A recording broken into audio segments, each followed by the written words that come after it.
სწორედ ახლა ამ წამში, როცა თქვენ კითხულობთ ამ სიტყვებს, თქვენი სხეული შედგება ატომებისგან, რომლებიც არ დაიბადა დედამიწაზე. არა მხოლოდ თქვენი სხეული. ჰაერი, რომელსაც სუნთქავთ. წყალი, რომელსაც სვამთ. მეტალი თქვენს ტელეფონში. ყველა ეს ატომი შეიქმნა ვარსკვლავების შიგნით მილიარდობით წლის წინ სხვა მზის სისტემებში. მაგრამ ეს მხოლოდ ატომებია. ჩვენ ვიცოდით, რომ ვარსკვლავური მტვერი მოგზაურობს კოსმოსში. რასაც არ ვიცოდით არის ის, რომ მთელი ობიექტები, უზარმაზარი ქვები და ყინულის მასები ასევე მოგზაურობენ ვარსკვლავებს შორის. და ზოგიერთი მათგანი სტუმრობს ჩვენს მზის სისტემას. 16 იანვარი 2026 წელი. ჰარვარდის უნივერსიტეტის ასტრონომი ავილოები იჯდა თავის კაბინეტში და იკვლევდა ნასას ტელესკოპების მიერ გადაღებულ სურათებს. ის ეძებდა რაღაც უჩვეულოს. ობიექტს, რომელსაც უწოდებენ სამი დახრილი ხაზი ატლასი. ეს არ იყო ჩვეულებრივი კომეტა. ეს იყო მეორე დადასტურებული მეზოვარსკვლავური ობიექტი, რომელიც ოდესმე შევიდა ჩვენს მზის სისტემაში. და როცა ლოებმა გაანალიზა სურათები, მან დაინახა რაღაც, რაც არ უნდა ყოფილიყო იქ. სტრუქტურა. წესრიგი. ნიმუში, რომელიც ეწინააღმდეგებოდა ყველა სტანდარტულ მოდელს იმის შესახებ, თუ როგორ უნდა გამოიყურებოდეს კომეტა. წარმოიდგინეთ, რომ თქვენ დგახართ ზღვის პირას და უყურებთ ტალღებს. ყოველი ტალღა ჰგავს წინას. ქაოსური, მაგრამ ნაცნობი. და მერე უეცრად თქვენ ხედავთ ტალღას, რომელიც მოძრაობს სრულიად განსხვავებული ფორმით. არა უბრალოდ განსხვავებულად. არამედ ისე, თითქოს მასაქვში და გეომეტრია. სტრუქტურა, რომელიც არ შეესაბამება ბუნებრივ პროცესებს. სწორედ ასეთი რამ დაინახა ლოებმა სამი დახრილი ხაზი ატლასის სურათებზე. მაგრამ რომ გავიგოთ, რატომ არის ეს ასე მნიშვნელოვანი, უნდა დაუბრუნდეთ უკან.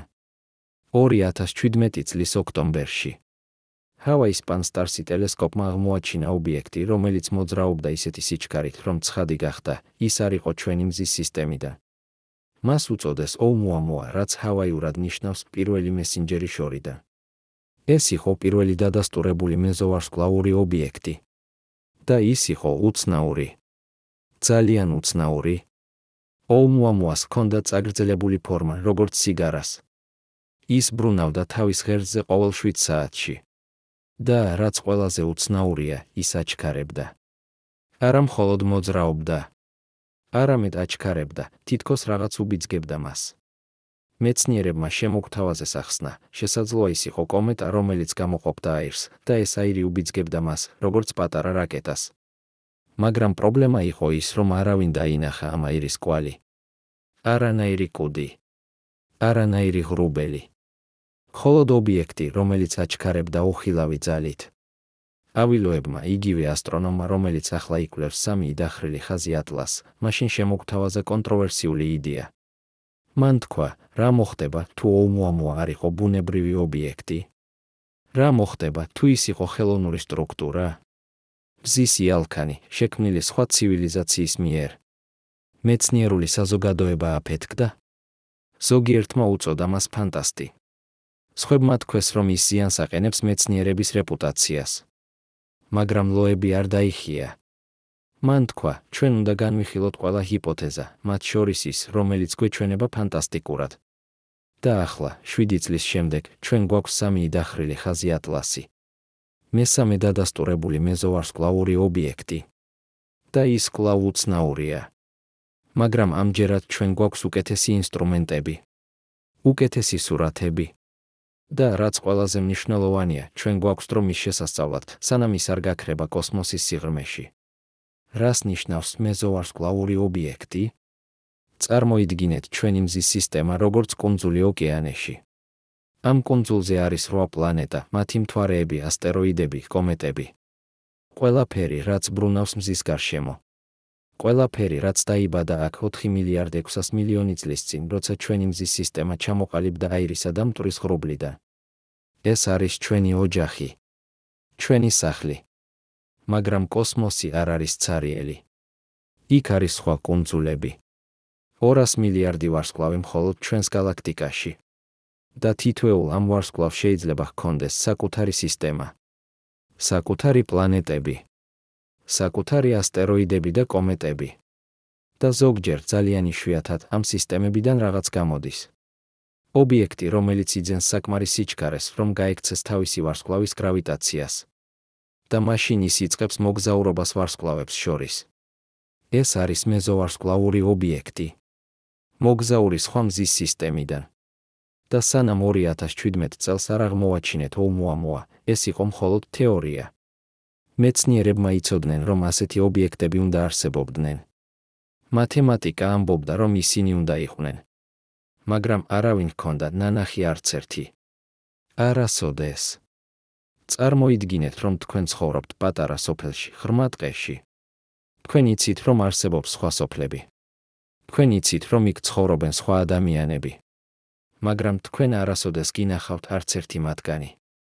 თქვენი სოფელი იზოლირებულია. და მერე ერთ დღეს თქვენ პოულობთ ბოთლს მდინარეში. ბოთლი, რომელიც აშკარად არ არის თქვენი სოფლიდან. მასში არის წერილი უცხო ენაზე. ან შესაძლოა არა წერილი, არამედ უბრალოდ ობიექტი, რომელიც გაკეთებულია მასალისგან, რომელიც არ არსებობს თქვენ სოფელში. ეს არის ის, რაც მოხდა 2017 წელს. ჩვენ ვიპოვეთ ბოთლი კოსმოსურ მდინარეში. ოუმუამუას შემდეგ მოვიდა ორი დახრილი ხაზი ბორისოვი. 2019 წელს გენადი ბორისოვმა, ირიმელმა მოყვარულმა ასტრონომმა, აღმოაჩინა მეორე მეზოვარსკვლავური ობიექტი. ეს იყო უფრო ნორმალური. ის გამოიყურებოდა როგორც კომეტა. მას ჰქონდა კუდი. ის გამოყოფდა აირს.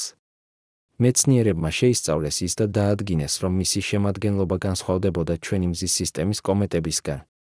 მას ჰქონდა უფრო მეტი ნახშირბადის მონოქსიდი. ეს ნიშნავდა, რომ ის ჩამოყალიბდა სხვა პირობებში. სხვა ტემპერატურაზე. სხვა ვარსკვლავის გარშემო. და ახლა სამი დახრილი ხაზი ატლასი. აღმოჩენილი 2021 წელს. მაგრამ მხოლოდ ახლა 2026 წელს ავილოებმა გაანალიზა მისი სურათები დეტალურად. და დაინახა რაღაც, რაც აიძულებს ჩვენ ხელახლა დავსვათ კითხვები იმის შესახებ, თუ რა არის ბუნებრივი და რა არ არის. რას ხედავდა ლოები? სტრუქტურას. არა უბრალოდ ქაოსურ ზედაპირს, როგორც ჩვეულებრივ კომეტებს აქვთ. არამედ წესრიგს. ნიმუშს. რაღაცას, რაც გავს გეომეტრიულ ფორმებს. და ეს არის პრობლემა. ბუნება უყვარს ქაოსი. ბუნება უყვარს შემთხვევითობა. როცა ასტეროიდი ან კომეტა ყალიბდება, ის არის შედეგი მილიონობით შეჯახების, გაყინვის, დნობის, რადიაციის. შედეგი არის ობიექტი, რომელსაც აქვს არარეგულარული ფორმა. უხეში ზედაპირი. არანაირი სიმეტრია. მაგრამ სამი დახრილი ხაზი ატლასი ლოების ანალიზის მიხედვით აჩვენებს რაღაცას განსხვავებულს. რაღაცას, რაც არ შეესაბამება სტანდარტულ მოდელებს. და ეს აიძულებს ჩვენ დავსვათ კითხვა, რა შეიძლება შექმნას ასეთი სტრუქტურა? არსებობს რამდენიმე ვერსია. პირველი, ეგზოტიკური ქიმია. შესაძლოა სამი დახრილი ხაზი ატლასი შედგება მასალებისგან, რომლებიც არ არსებობს ჩვენს მზის სისტემაში. მასალები, რომლებიც ყალიბდება სხვა პირობებში, სხვა ვარსკვლავის გარშემო. და ეს მასალები შეიძლება ჰქონდეთ თვისებები, რომლებიც იწვევენ სტრუქტურირებულ ზრდას. როგორც კრისტალები. როცა თქვენ აყალიბებთ კრისტალს, ის იზრდება გეომეტრიულ ფორმებში. არა იმიტომ, რომ ვინმე აგებს მას. არამედ იმიტომ, რომ ატომები ლაგდებიან კონკრეტული წესით. მაგრამ არსებობს პრობლემა ამ ვერსიასთან. კრისტალები ყალიბდებიან ნელა სტაბილურ პირობებში. კომეტები კი მოგზაურობენ კოსმოსში, სადაც ტემპერატურა იცვლება 100 გრადუსით. სადაც რადიაცია ბომბავს ზედაპირს. სადაც მიკრომეტეორიტები ეჯახება მას მილიონობით წელიწადის განმავლობაში. ძნელი წარმოსადგენია, რომ ნებისმიერი კრისტალური სტრუქტურა შეინარჩუნოს თავის წესრიგს ასეთ პირობებში. მეორე ვერსია – ბიოლოგიური პროცესები. დედამიწაზე ბიოლოგია ქმნის სტრუქტურებს. ნიჟარები. ჩონჩხები. ნიჟარები. ყველა ეს სტრუქტურა აშენებულია ორგანიზმების მიერ, რომლებიც იყენებენ გენეტიკურ ინფორმაციას. და შედეგი არის წესრიგი. გეომეტრია. ნიმუში. შესაძლოა სამი დახრილი ხაზი ატლასზე არსებობდა სიცოცხლე. შესაძლოა ის არის ნამსხვრევი პლანეტისას, სადაც ოდესღაც იყო ოკეანე და ამ ოკეანეში ცხოვრობდნენ ორგანიზმები, რომლებიც აშენებდნენ სტრუქტურებს. ეს ჟღერს როგორც ფანტასტიკა. მაგრამ გაითვალისწინეთ ეს, ჩვენ ვიცით, რომ სიცოცხლე დედამიწაზე გაჩნდა ძალიან სწრაფად. დედამიწა ჩამოყალიბდა 4 მილიარდ 600 მილიონი წლის წინ. და უკვე 3 მილიარდ 800 მილიონი წლის წინ, შესაძლოა უფრო ადრეც, აქ იყო სიცოცხლე. ეს ნიშნავს, რომ სიცოცხლე არ არის იშვიათი შემთხვევა. ის არის რაღაც, რაც ხდება, როცა პირობები შესაფერისია. და თუ ეს მოხდა დედამიწაზე, რატომ არ მოხდებოდა სხვაგან? მაგრამ არსებობს პრობლემა ამ ვერსიასთანაც. სიცოცხლე საჭიროებს ენერგიას. საჭიროებს თხევად წყალს. საჭიროებს სტაბილურ გარემოს. კომეტა, რომელიც მოგზაურობს ვარსკვლავებს შორის, არის ყველაზე არასტაბილური გარემო, რაც შეიძლება წარმოიდგინოთ. ტემპერატურა იქ არის თითქმის აბსოლუტური ნული. -270 გრადუსი ცელსიუსით. არანაირი სინათლე. არანაირი ენერგია. როგორ შეიძლება სიცოცხლემ გადარჩეს იქ? და მაშინ რჩება მესამე ვერსია. ის, რომელსაც ავილოები არ ეშინია ხმამაღლა თქვას. ტექნოლოგიური წარმოშობა. რა მოხდება, თუ სამი დახრილი ხაზი ატლასი არ არის ბუნებრივი ობიექტი? რა მოხდება, თუ ის არის ხელოვნური სტრუქტურა, შექმნილი სხვა ცივილიზაციის მიერ? მე ვიცი, რას ფიქრობთ. ეს ჟღერს როგორც ფანტასტიკა. როგორც რაღაც ჰოლივუდური ფილმიდან. მაგრამ მოდით ვიფიქროთ ამაზე რაციონალურად. ჩვენ ვიცით, რომ ტექნოლოგიური ცივილიზაციები არსებობენ. ჩვენ ვართ ერთ-ერთი. ჩვენ ვაშენებთ კოსმოსურ ხომალდებს. ჩვენ გზავნით ზონდებს სხვა პლანეტებზე. Voyager 1 და Voyager 2, რომლებიც გაიშვა 1977 წელს, უკვე გავიდნენ ჩვენი მზის სისტემიდან. ისინი ახლა არიან მეზოვარსკვლავურ სივრცეში. და ათასობით წლის შემდეგ, თუ ისინი არ დაეჯახებიან არაფერს, ისინი გაივლიან სხვა ვარსკვლავურ სისტემებს. ახლა წარმოიდგინეთ ცივილიზაცია, რომელიც 1 მილიონი წლით უფრო მოწინავეა ჩვენზე. მხოლოდ 1 მილიონი წელი. ეს არის არაფერი კოსმოსურ მასშტაბებში. ჩვენი galaktikis ასაკი არის 13 მილიარდი წელი. 1 მილიონი წელი არის 0,00007% ამ დროისა. და მაინც 1 მილიონი წლის განმავლობაში ტექნოლოგიური განვითარება შეიძლება იყოს უზარმაზარი. ჩვენ გავედით ცხენებიდან კოსმოსურ ხომალდებამდე მხოლოდ 100 წელში. წარმოიდგინეთ, რა მოხდება 1000 წელში. ან 10,000 წელში. ან მილიონ წელში. ასეთმა ცივილიზაციამ შეიძლება ააშენოს სტრუქტურები, რომლებიც ჩვენთვის გამოიყურება როგორც მაგია. სტრუქტურები, რომლებიც იყენებენ ფიზიკის პრინციპებს, რომლებსაც ჩვენ ჯერ არ ვიცნობთ. და შესაძლოა ისინი გაგზავნიან ამ სტრუქტურებს სხვა ვარსკვლავურ სისტემებში. არა იმიტომ, რომ ელოდებიან პასუხს. არამედ იმიტომ, რომ შეუძლიათ. იმიტომ, რომ ეს არის ბუნებრივი ნაბიჯი ტექნოლოგიური განვითარებისთვის. მაგრამ აქ არის პრობლემა. როცა თქვენ ამბობთ უცხო პლანეტელები, ადამიანები ავტომატურად ფიქრობენ ფსევდომეცნიერებაზე. ისინი ფიქრობენ უფოებზე. ფრინავ ფინჯნებზე. შეთქმულების თეორიებზე. და ეს არის პრობლემა, რადგან ეს აბინძურებს ლეგიტიმურ მეცნიერულ კითხვას. კითხვას, რომელიც უნდა დაისვას, არსებობს თუ არა სხვა ტექნოლოგიური ცივილიზაციები galaktikაში. და თუ არსებობენ, შეგვიძლია თუ არა ვიპოვოთ მათი ნაშთები. ავილოები ამბობს, ჩვენ უნდა ვიყოთ ღია ყველა შესაძლებლობისთვის. არა იმიტომ, რომ ჩვენ გვჯერა უცხო პლანეტელების. არამედ იმიტომ, რომ ეს არის მეცნიერული მეთოდი. თქვენ აყალიბებთ ჰიპოთეზას. თქვენ ამოწმებთ მას. თუ მტკიცებულება არ ემთხვევა ჰიპოთეზას, თქვენ უარყოფთ მას. მაგრამ თუ თქვენ არასოდეს ჩამოაყალიბებთ ჰიპოთეზას, რადგან ის ჟღერს უცნაურად, მაშინ თქვენ აღარ აკეთებთ მეცნიერებას. თქვენ აკეთებთ დოგმას. და აქ არის საინტერესო, ლოები არ არის ერთადერთი, ვინც ფიქრობს ამაზე. 2021 წელს NASA-მ დააფინანსა პროექტი სახელწოდებით Galileo პროექტი. მიზანი, ძებნა მტკიცებულებისა უცხოპლანეტური ტექნოლოგიების შესახებ. არა რადიოსიგნალების მოსმენა, როგორც SETI პროგრამა აკეთებს. არამედ ფიზიკური ობიექტების ძებნა. ობიექტები, როგორიცაა ოუმუამუა ან სამი დახრილი ხაზი ატლასი. პროექტი მოიცავს ტელესკოპების ქსელის აშენებას, რომლებიც მონიტორინგს გაუწევენ 124 საათის განმავლობაში, ეძებენ ობიექტებს, რომლებიც მოძრაობენ უჩვეულო გზით. ეს არის მნიშვნელოვანი ცვლილება. ეს არის ცვლილება იმაში, თუ როგორ ვუყურებთ კოსმოსს. 10 წლეულების განმავლობაში ჩვენ ვეძებდით რადიო სიგნალებს. ჩვენ ვფიქრობდით, თუ სხვა ცივილიზაციები არსებობენ, ისინი გამოგვიგზავნიან შეტყობინებებს.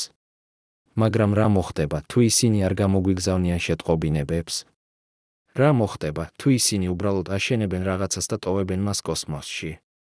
რა მოხდება, თუ ჩვენ უკვე ვნახეთ მათი ტექნოლოგია, მაგრამ არ ამოვიცანით მას, რადგან ვფიქრობდით, რომ ეს იყო ბუნებრივი ობიექტი? დაბრუნდეთ 3 დახრილი ხაზი ატლასთან. ლოების ანალიზი აჩვენებს სტრუქტურას. მაგრამ რა სახის სტრუქტურა? აქ ხდება საინტერესო. ლოები არ ამბობს, ეს არის უცხოპლანეტური ხომალდი. ის ამბობს, ეს არის ანომალია, რომელიც საჭიროებს ახსნას.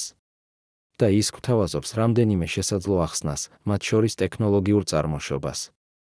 მაგრამ ის ასევე აღიარებს, რომ შეიძლება არსებობდეს ბუნებრივი ახსნა, რომელსაც ჩვენ უბრალოდ ჯერ არ ვიცნობთ. და ეს არის მთავარი პუნქტი. ჩვენ არ ვიცით. ჩვენ არ ვიცით რა არის 3 დახრილი ხაზი ატლასი. ჩვენ არ ვიცით რა იყო ოუმუამუა. ჩვენ გვაქვს თეორიები. გვაქვს ჰიპოთეზები. მაგრამ არ გვაქვს საბოლოო პასუხი. და ეს არის ის, რაც აქცევს მეცნიერებას ასეთ ამაღელვებას. არა პასუხები. არამედ კითხვები. მაგრამ რომ გავიგოთ, რატომ არის ეს ასე მნიშვნელოვანი, უნდა გავიგოთ რაღაც უფრო ფუნდამენტური. უნდა გავიგოთ, თუ რამდენად იშვიათია ის, რაც ხდება. მეზოვარსკვლავური ობიექტების აღმოჩენა. წარმოიდგინეთ, რომ თქვენ დგახართ უზარმაზარ სანაპიროზე. ქვიშა გადაჭიმულია ათასობით კილომეტრზე. და ვინმე გეუბნებათ, ამ სანაპიროზე სადღაც არის ერთი წითელი მარცვალი ქვიშა.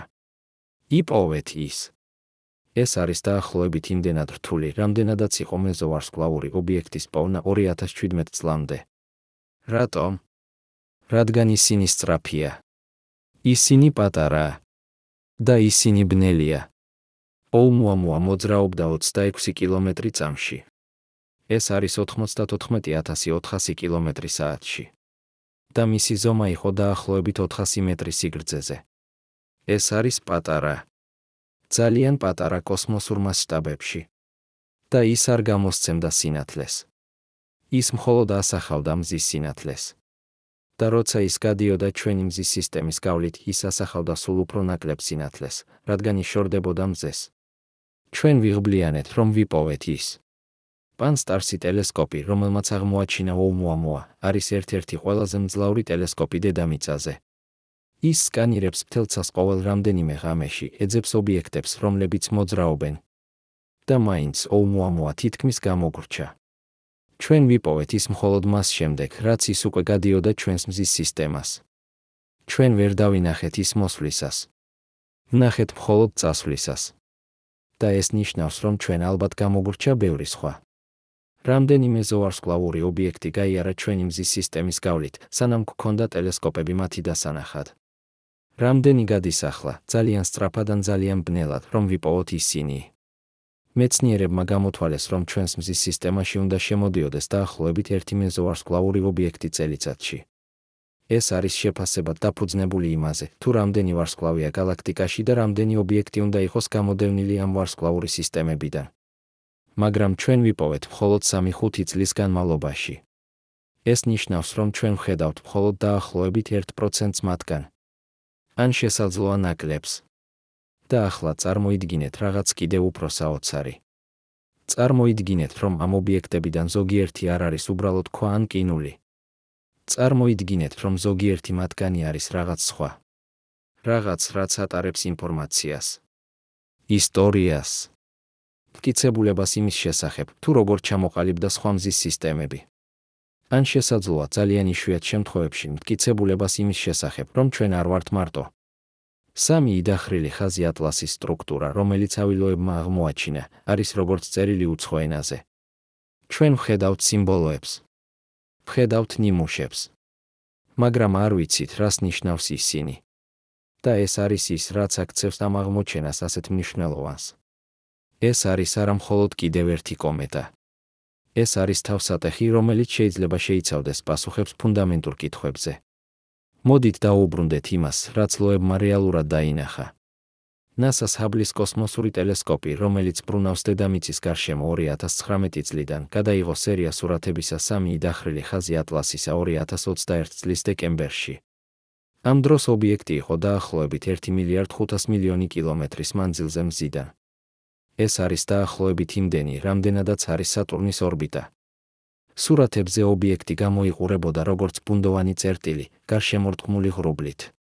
ეს ღრუბელი იყო კომა, აირისა და მტვრის გარსი, რომელიც ყალიბდება, როცა კომეტა თბება მზის სხივებით და იწყებს აორთქლებას. ეს იყო ნორმალური. ყველა კომეტას აქვს კომა. მაგრამ როცა ლოები გაანალიზა სურათები უფრო დეტალურად, გამოიყენა სპეციალური ალგორითმები, რომლებიც აშორებენ ბუნდოვანებას და ამძაფრებენ დეტალებს, მან დაინახა რაღაც მოულოდნელი. ობიექტის ბირთვში ცენტრალურ ნაწილში, სადაც უნდა იყოს მხოლოდ არარეგულარული, უხეში ზედაპირი, იყო ნიმუში. არა შემთხვევითი ნიმუში. არამედ რაღაც, რაც ჰგავდა გეომეტრიულ ფორმებს. წრფივი სტრუქტურები. შესაძლოა პარალელური ხაზები. შესაძლოა რაღაც, რაც ჰგავს ბადესან ქსელს. ახლა მნიშვნელოვანია გავიგოთ, ეს არ არის ფოტო, სადაც თქვენ ხედავთ მკაფიო სტრუქტურას, როგორც შენობის ფოტოზე. ეს არის ობიექტი, რომელიც არის 1,500,000,000 კილომეტრის მანძილზე. ეს არის როგორც თუ თქვენ ცდილობთ დაინახოთ ბაქტერია მთვარეზე. სურათი არის პიქსელირებული. ბუნდოვანი. მაგრამ როცა თქვენ იყენებთ მათემატიკურ ანალიზს, როცა თქვენ ადარებთ სხვადასხვა სურათებს, როცა თქვენ აშორებთ ყველა ცნობილ ეფექტს, ატმოსფერულ დამახინჯებას, ტელესკოპის ოპტიკურ არტეფაქტებს, კომის ბუნდოვანებას, რჩება რაღაც სიგნალი. ნიმუში, რომელიც არ უნდა იყოს იქ. ლოები არ არის ერთადერთი, ვინც ამას ამბობს. მან გამოაქვეყნა თავისი ანალიზი და მოიწვია სხვა ასტრონომების შეამოწმონ მისი მონაცემები. ზოგიერთი ეთანხმება. ზოგიერთი ეჭვობს. ზოგიერთი ამბობს, რომ ეს შეიძლება იყოს უბრალოდ ხმაური. შემთხვევითი ვარიაცია სინათლის ინტენსივობაში.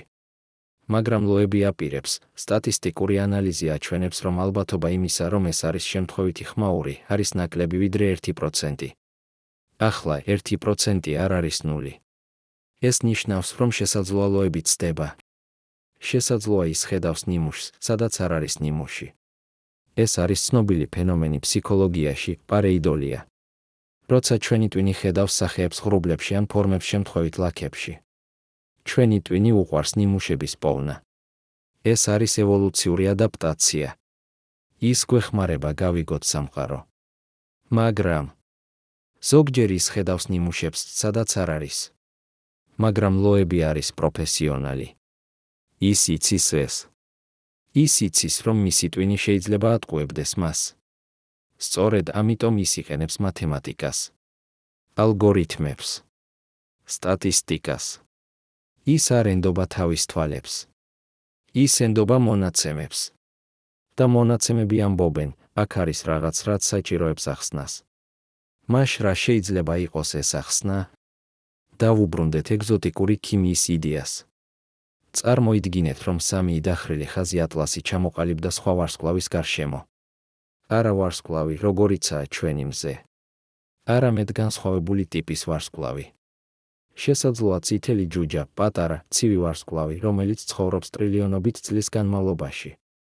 ან შესაძლოა ორმაგი ვარსკვლავური სისტემა, სადაც 2 ვარსკვლავი ბრუნავს ერთმანეთის გარშემო. ასეთ სისტემებში პირობები შეიძლება იყოს ძალიან განსხვავებული ჩვენი მზის სისტემისგან. ტემპერატურა შეიძლება იყოს უფრო მაღალი ან უფრო დაბალი. რადიაცია შეიძლება იყოს უფრო ინტენსიური. ქიმიური ელემენტების თანაფარდობა შეიძლება იყოს განსხვავებული.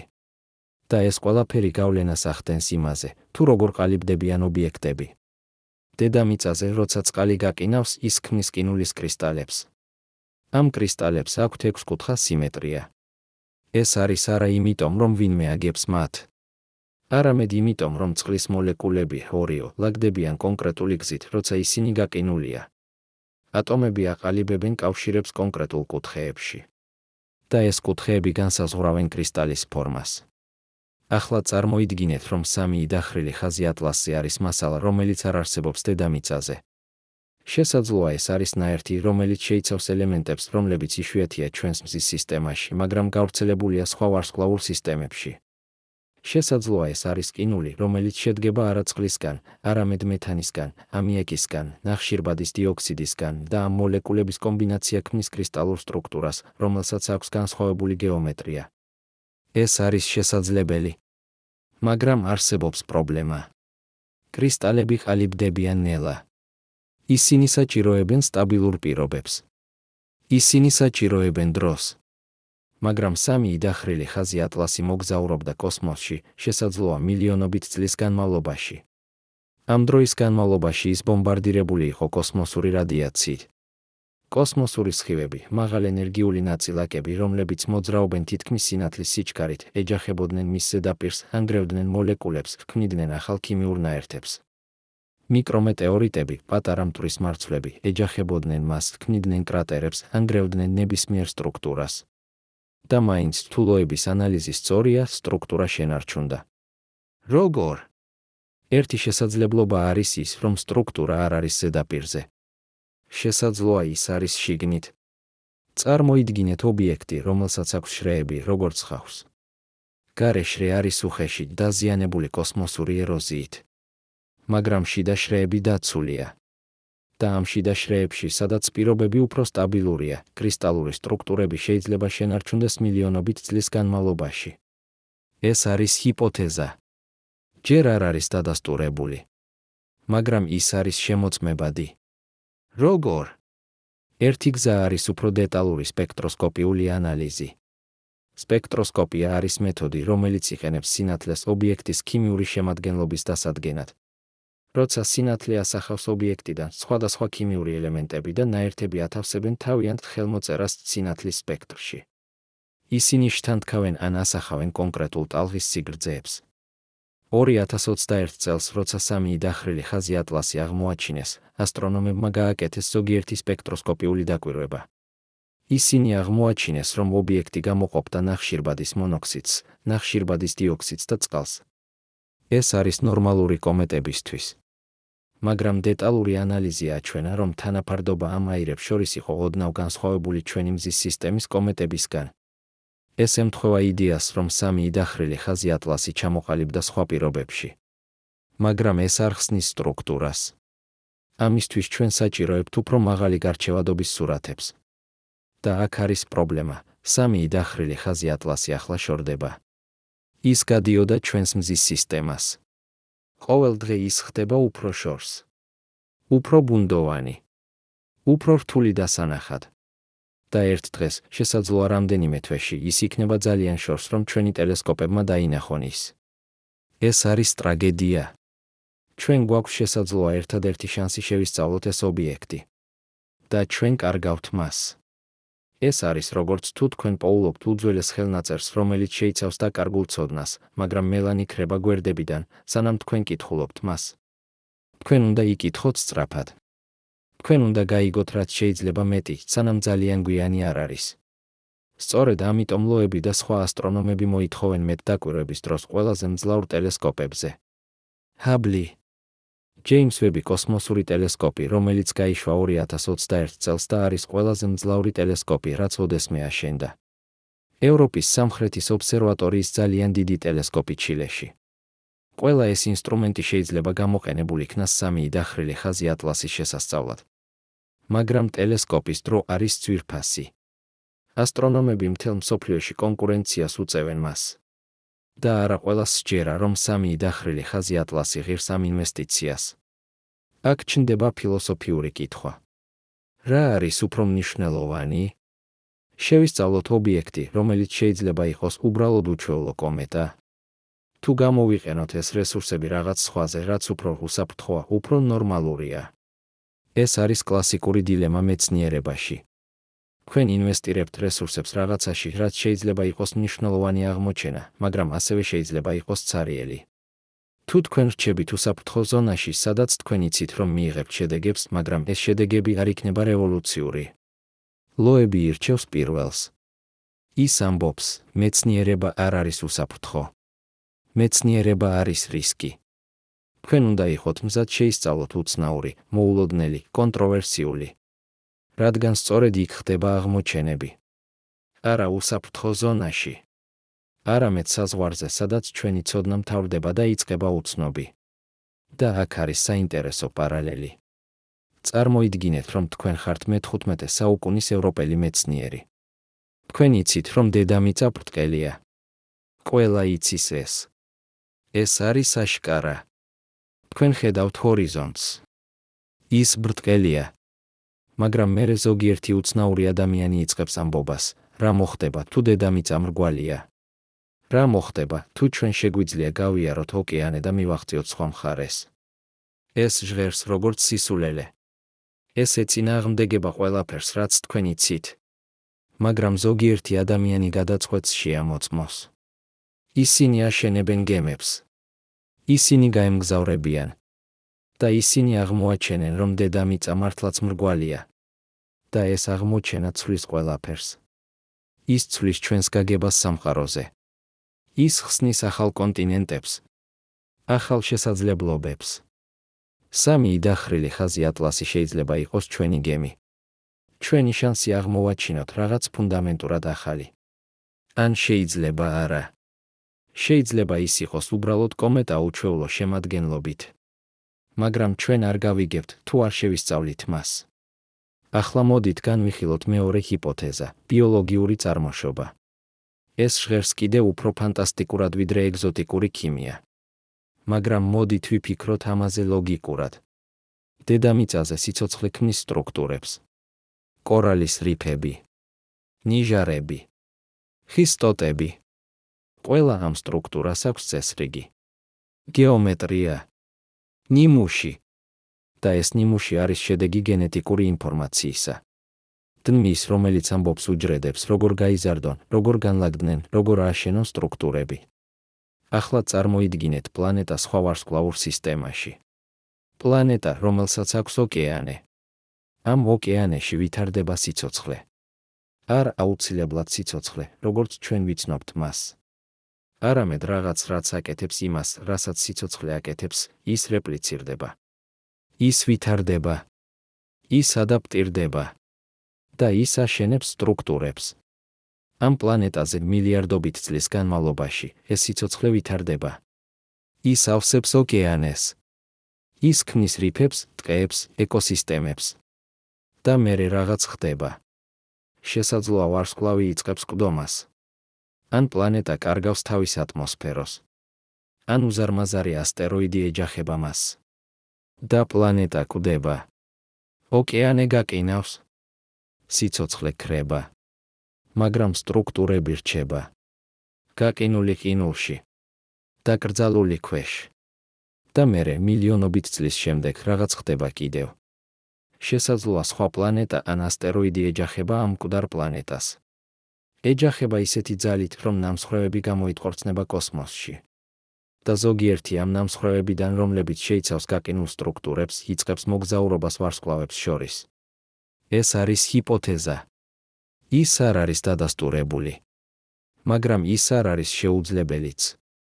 ჩვენ ვიცით, რომ ასეთი რამ მოხდა დედამიწაზე. დაახლოებით 4 მილიარდ 600 მილიონი წლის წინ უზარმაზარი ობიექტი, დაახლოებით მარსის ზომის, ეჯახა დედამიწას. ეჯახება იყო ისეთი ძლიერი, რომ ნამსხვრევები გამოიტყორცნა კოსმოსში. და ამ ნამსხვრევებიდან ჩამოყალიბდა მთვარე. ეს არის ყველაზე მიღებული თეორია მთვარის წარმოშობის შესახებ. მაგრამ ზოგიერთი ნამსხვრევი არ ჩამოყალიბდა მთვარედ. ზოგიერთი გაფრინდა. გავიდა დედამიწის გრავიტაციული ველიდან. და ახლა ისინი მოგზაურობენ კოსმოსში. ზოგიერთი მათგანი შეიძლება მიაღწიოს სხვა ვარსკვლავურ სისტემებს. და თუ ამ ნამსხვრევებზე იყო ბაქტერიები, რომლებიც გადარჩნენ ეჯახებას, გადარჩნენ კოსმოსურ რადიაციას, გადარჩნენ მილიონობით წლის მოგზაურობას, მაშინ ისინი შეიძლება დაიწყონ სიცოცხლე სხვა პლანეტაზე. ეს იდეა ეწოდება პანსპერმია. და ის არ არის ახალი. მას ჰქონდა მხარდამჭერები ჯერ კიდევ მე-19 საუკუნეში. მაგრამ მხოლოდ ახლა, როცა ჩვენ ვიწყებთ აღმოჩენას მეზოვარსკვლავური ობიექტების, ჩვენ ვიწყებთ გაგებას, რომ ეს შეიძლება იყოს რეალური პროცესი. არა მხოლოდ თეორია. არამედ რაღაც, რაც რეალურად ხდება გალაქტიკაში. და თუ პანსპერმია რეალურია, მაშინ სამი იდახრილი ხაზი ატლასი შეიძლება იყოს არა მხოლოდ ქვა. ის შეიძლება იყოს კაფსულა. კონტეინერი, რომელიც ატარებს ინფორმაციას. შესაძლოა არა ცოცხალ ორგანიზმებს, ისინი ალბათ მოკვდნენ მილიონობით წლის წინ. მაგრამ მათი ნაშთები, მათი ქიმიური ხელმოწერა, მათი დნ, თუ ისინი ჰქონდათ დნ, ან რაიმე ანალოგი დნმის, როგორ შეგვიძლია შევამოწმოთ ეს? ერთი გზა იქნებოდა მისიის გაგზავნა 3 დახრილი ხაზი ატლასთან. კოსმოსური ხომალდი, რომელიც გაეწევა მას, აიღებს ნიმუშებს და დაიბრუნებს დედამიწაზე. მაგრამ ეს არის ფანტასტიკურად რთული. 3 დახრილი ხაზი ატლასი მოძრაობს დაახლოებით 34 კილომეტრი წამში. ეს არის 77,400 კილომეტრი საათში. ჩვენი ყველაზე სწრაფი კოსმოსური ხომალდი, პარკერ მზის ზონდი, აღწევს მაქსიმუმ 177 კილომეტრს წამში, როცა ის ახლოს არის მზესთან. მაგრამ ეს სიჩქარე მიიღწევა მზის გრავიტაციის გამო. შორს მზიდან, სადაც არის 3 დახრილი ხაზი ატლასი, ჩვენი ხომალდები ბევრად უფრო ნელია. მისიის გაგზავნა მოითხოვდა 10 წლეულებს. შესაძლოა საუკუნეს. და ეს მოითხოვდა ტექნოლოგიებს, რომლებიც ჩვენ ჯერ არ გვაქვს. ახალი ტიპის ძრავები, ახალი ტიპის ენერგიის წყაროები. ეს არის შესაძლებელი, მაგრამ არა ახლა. არა ახლო მომავალში. მაშ რა შეგვიძლია გავაკეთოთ? ჩვენ შეგვიძლია დავაკვირდეთ. ჩვენ შეგვიძლია გავაანალიზოთ. ჩვენ შეგვიძლია შევისწავლოთ ყველა ფოტო, ყველა სპექტრი, ყველა მონაცემი, რაც გვაქვს. და ჩვენ შეგვიძლია ვიმედოვნოთ, რომ მომავალში, როცა მეორე ან მესამე ან მეათე მეზოვარსკვლავური ობიექტი შემოვა ჩვენს მზის სისტემაში, ჩვენ ვიქნებით უფრო მზად. ჩვენ გვექნება უკეთესი ტელესკოპები, უკეთესი ინსტრუმენტები. და შესაძლოა ერთ დღეს ჩვენ გვექნება ტექნოლოგია რეალურად გავაგზავნოთ მისია. მაგრამ ახლა ამ მომენტში ჩვენ ვართ როგორც არქეოლოგები, რომლებიც პოულობენ უძველეს არტეფაქტს. ჩვენ არ შეგვიძლია დაუბრუნდეთ იმ ცივილიზაციაში, რომელმაც შექმნა ის. ჩვენ არ შეგვიძლია ვკითხოთ მათ კითხვები. ჩვენ შეგვიძლია მხოლოდ შევისწავლოთ არტეფაქტი და ვცადოთ გავიგოთ, რას გვეუბნება ის. და 3 დახრილი ხაზი ატლასი გვეუბნება რაღაცას. ის გვეუბნება, რომ სხვა მზის სისტემები განსხვავდებიან ჩვენისგან. რომ იქ არსებობენ მასალები, პროცესები, შესაძლოა სიცოცხლე, რომელიც არ არსებობს აქ. რომ გალაქტიკა არის უფრო მრავალფეროვანი, უფრო რთული, უფრო საინტერესო, ვიდრე ჩვენ ოდესმე წარმოგვიდგენია. და ეს გვიბიძგებს მესამე ჰიპოთეზისკენ. ტექნოლოგიური წარმოშობის ჰიპოთეზისკენ. ის, რომელსაც ყველაზე მეტად ეშინიათ ხმამაღლა თქვას. მაგრამ რომელიც თუ ჩვენ ვართ ჭეშმარიტად მეცნიერული, უნდა განვიხილოთ. წარმოიდგინეთ ცივილიზაცია, რომელიც გაჩნდა 10 მილიარდი წლის წინ. ეს არის შესაძლებელი. ჩვენი გალაქტიკის ასაკი არის 13 მილიარდი წელი. პირველი ვარსკვლავები ჩამოყალიბდნენ დაახლოებით 13 მილიარდი წლის წინ. პირველი პლანეტები დაახლოებით 12 მილიარდი წლის წინ. ეს ნიშნავს, რომ სიცოცხლე შეიძლება გაჩნდა სხვა პლანეტებზე მილიარდობით წლით ადრე, ვიდრე დედამიწაზე. ახლა წარმოიდგინეთ, რომ ამ პლანეტებიდან ერთზე სიცოცხლემ განვითარდა ინტელექტამდე. და ეს ინტელექტი განვითარდა ტექნოლოგიამდე. და ეს ტექნოლოგია განვითარდა კოსმოსური მოგზაურობამდე. და მერე მილიარდობით წლის განმავლობაში ეს ცივილიზაცია გავრცელდა გალაქტიკაში. არ აუცილებლად ცოცხალი არსებები. შესაძლოა მანქანები. ხელოვნური ინტელექტი. თვითრეპლიცირებადი ზონდები, რომლებიც მოგზაურობენ ვარსკვლავიდან ვარსკვლავამდე, აშენებენ ასლებს საკუთარი თავისა, აგრძელებენ მოგზაურობას. ასეთმა ცივილიზაციამ შეიძლება დატოვა ნაშთები მთელ გალაქტიკაში. სტრუქტურები. ხელოვნური ობიექტები. ზოგიერთი მათგანი შეიძლება ჯერ კიდევ ფუნქციონირებდეს. ზოგიერთი შეიძლება იყოს გაფუჭებული, მკვდარი, მაგრამ ჯერ კიდევ ამოსაცნობი როგორც ხელოვნური. და ზოგიერთი მათგანი შეიძლება მოგზაურობდეს ვარსკვლავებს შორის, როგორც 3 დახრილი ხაზი ატლასი. ეს ჟღერს როგორც ფანტასტიკა. მაგრამ გაითვალისწინეთ ეს, ჩვენ ადამიანები უკვე ვგეგმავთ ასეთ რამეს. პროექტი სახელწოდებით Breakthrough Starshot, რომელიც დაფინანსებულია რუსი მილიარდერის იური მილნერის მიერ, გეგმავს გააგზავნოს პატარა, მსუბუქი ზონდები ახლო მდებარე ვარსკვლავურ სისტემებში. ეს ზონდები იქნება ისეთი პატარა, როგორც მობილური ტელეფონი. ისინი იქნება აღჭურვილი მზის იალქნებით, თხელი ასახვადი მასალით, რომელიც იყენებს ლაზერულ სინათლეს დაჩქარებისთვის. და ისინი მიაღწევენ სიჩქარეს, რომელიც არის 20% სინათლის სიჩქარისა. ამ სიჩქარით ისინი მიაღწევენ პროქსიმა ცენტავრს ახლომდებარე ვარსკვლავს დაახლოებით 20 წლის განმავლობაში. და როცა ისინი მიაღწევენ იქ, ისინი გადაიღებენ ფოტოებს, შეაგროვებენ მონაცემებს და გამოაგზავნენ მათ უკან დედამიწაზე რადიოსიგნალებით. მთელი მისია გაშვებიდან მონაცემების მიღებამდე დასრულდება დაახლოებით 50 წელში. ეს არის ამბიციური პროექტი. ის საჭიროებს ტექნოლოგიებს, რომლებიც ჯერ არ არის სრულად განვითარებული. მაგრამ ის არის შესაძლებელი. და თუ ჩვენ ცივილიზაცია, რომელსაც აქვს ტექნოლოგია მხოლოდ რამდენიმე 100 წლის განმავლობაში უკვე ვგეგმავთ ასეთ რამეს, წარმოიდგინეთ რას გააკეთებდა ცივილიზაცია, რომელსაც აქვს ტექნოლოგია მილიონი წლის განმავლობაში. ან მილიარდი წლის განმავლობაში. ისინი შეიძლება გააგზავნონ არა პატარა ზონდები, არამედ უზარმაზარი სტრუქტურები. სტრუქტურები, რომლებიც შეიძლება იყოს კილომეტრების სიგრძის. სტრუქტურები, რომლებიც შეიძლება შეიცავდეს მთელ ეკოსისტემებს. ან ბიბლიოთეკებს. ან მანქანებს, რომლებიც შეუძლიათ ააშენონ ახალი ცივილიზაციები. და თუ ასეთი სტრუქტურა შემოვიდა ჩვენს მზის სისტემაში, როგორ გამოიყურებოდა ის? ის გამოიყურებოდა როგორც ასტეროიდი, როგორც კომეტა, ან ის გამოიყურებოდა როგორც რაღაც განსხვავებული. რაღაც, რაც აჩვენებს სტრუქტურას, წესრიგს, ნიმუშს. სწორედ ეს არის ის, რაც ავილოები ამბობს. ის ამბობს, ჩვენ უნდა ვეძებოთ ამ ნიშნებს. ჩვენ უნდა ვეძებოთ ობიექტებს, რომლებიც არ შეესაბამებიან ბუნებრივ მოდელებს. და როცა ჩვენ პოულობთ მათ, ჩვენ უნდა შევისწავლოთ ისინი სერიოზულად. არა უარყოთ ისინი, რადგან ისინი ჟღერენ უცნაურად. არამედ შევისწავლოთ ისინი, რადგან ისინი შეიძლება იყოს ყველაზე მნიშვნელოვანი აღმოჩენა ადამიანის ისტორიაში. აღმოჩენა, რომ ჩვენ არ ვართ მარტო. რომ სხვა ცივილიზაციები არსებობდნენ. რომ ისინი აშენებდნენ რაღაცას. რომ ისინი ტოვებდნენ კვალს. და რომ ჩვენ ახლა ამ მომენტში პოულობთ ამ კვალს. ეს იქნებოდა ტრანსფორმაცია. არა მხოლოდ მეცნიერული აღმოჩენა. არამედ ფილოსოფიური რევოლუცია. ის შეცვლიდა ჩვენს გაგებას იმის შესახებ, ვინ ვართ ჩვენ. სად ვართ ჩვენ? რა არის ჩვენი ადგილი სამყაროში? ათასობით წლის განმავლობაში ადამიანები ფიქრობდნენ, რომ დედამიწა იყო სამყაროს ცენტრი. რომ ვარსკვლავები ბრუნავდნენ ჩვენს გარშემო. რომ ჩვენ ვიყავით განსაკუთრებულები. უნიკალურები. ღვთისშექმნილები. და მერე კოპერნიკმა აჩვენა, რომ დედამიწა ბრუნავს მზის გარშემო. გალილეომ აჩვენა, რომ სხვა პლანეტებს აქვთ მთვარეები. ჰაბლმა აჩვენა, რომ ჩვენი გალაქტიკა არის მხოლოდ 1 მილიარდობიდან. და ახლა ჩვენ ვიწყებთ გაგებას, რომ შესაძლოა ჩვენ არც კი ვართ პირველი ცივილიზაცია.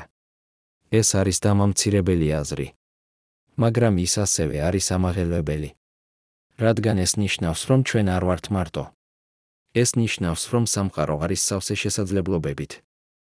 სავსე ისტორიებით. სავსე ცოდნით, რომელსაც ჩვენ ჯერ არ ვიცნობთ.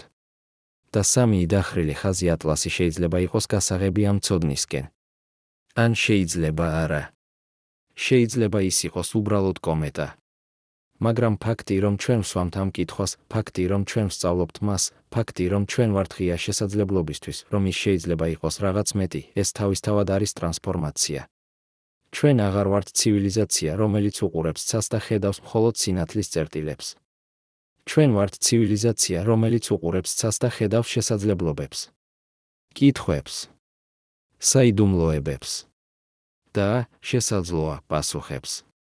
მაგრამ რომ გავიგოთ, რატომ არის სამი დახრილი ხაზი ატლასი ნამდვილად განსაკუთრებული, უნდა ჩავუღრმავდეთ კონკრეტულ მონაცემებს.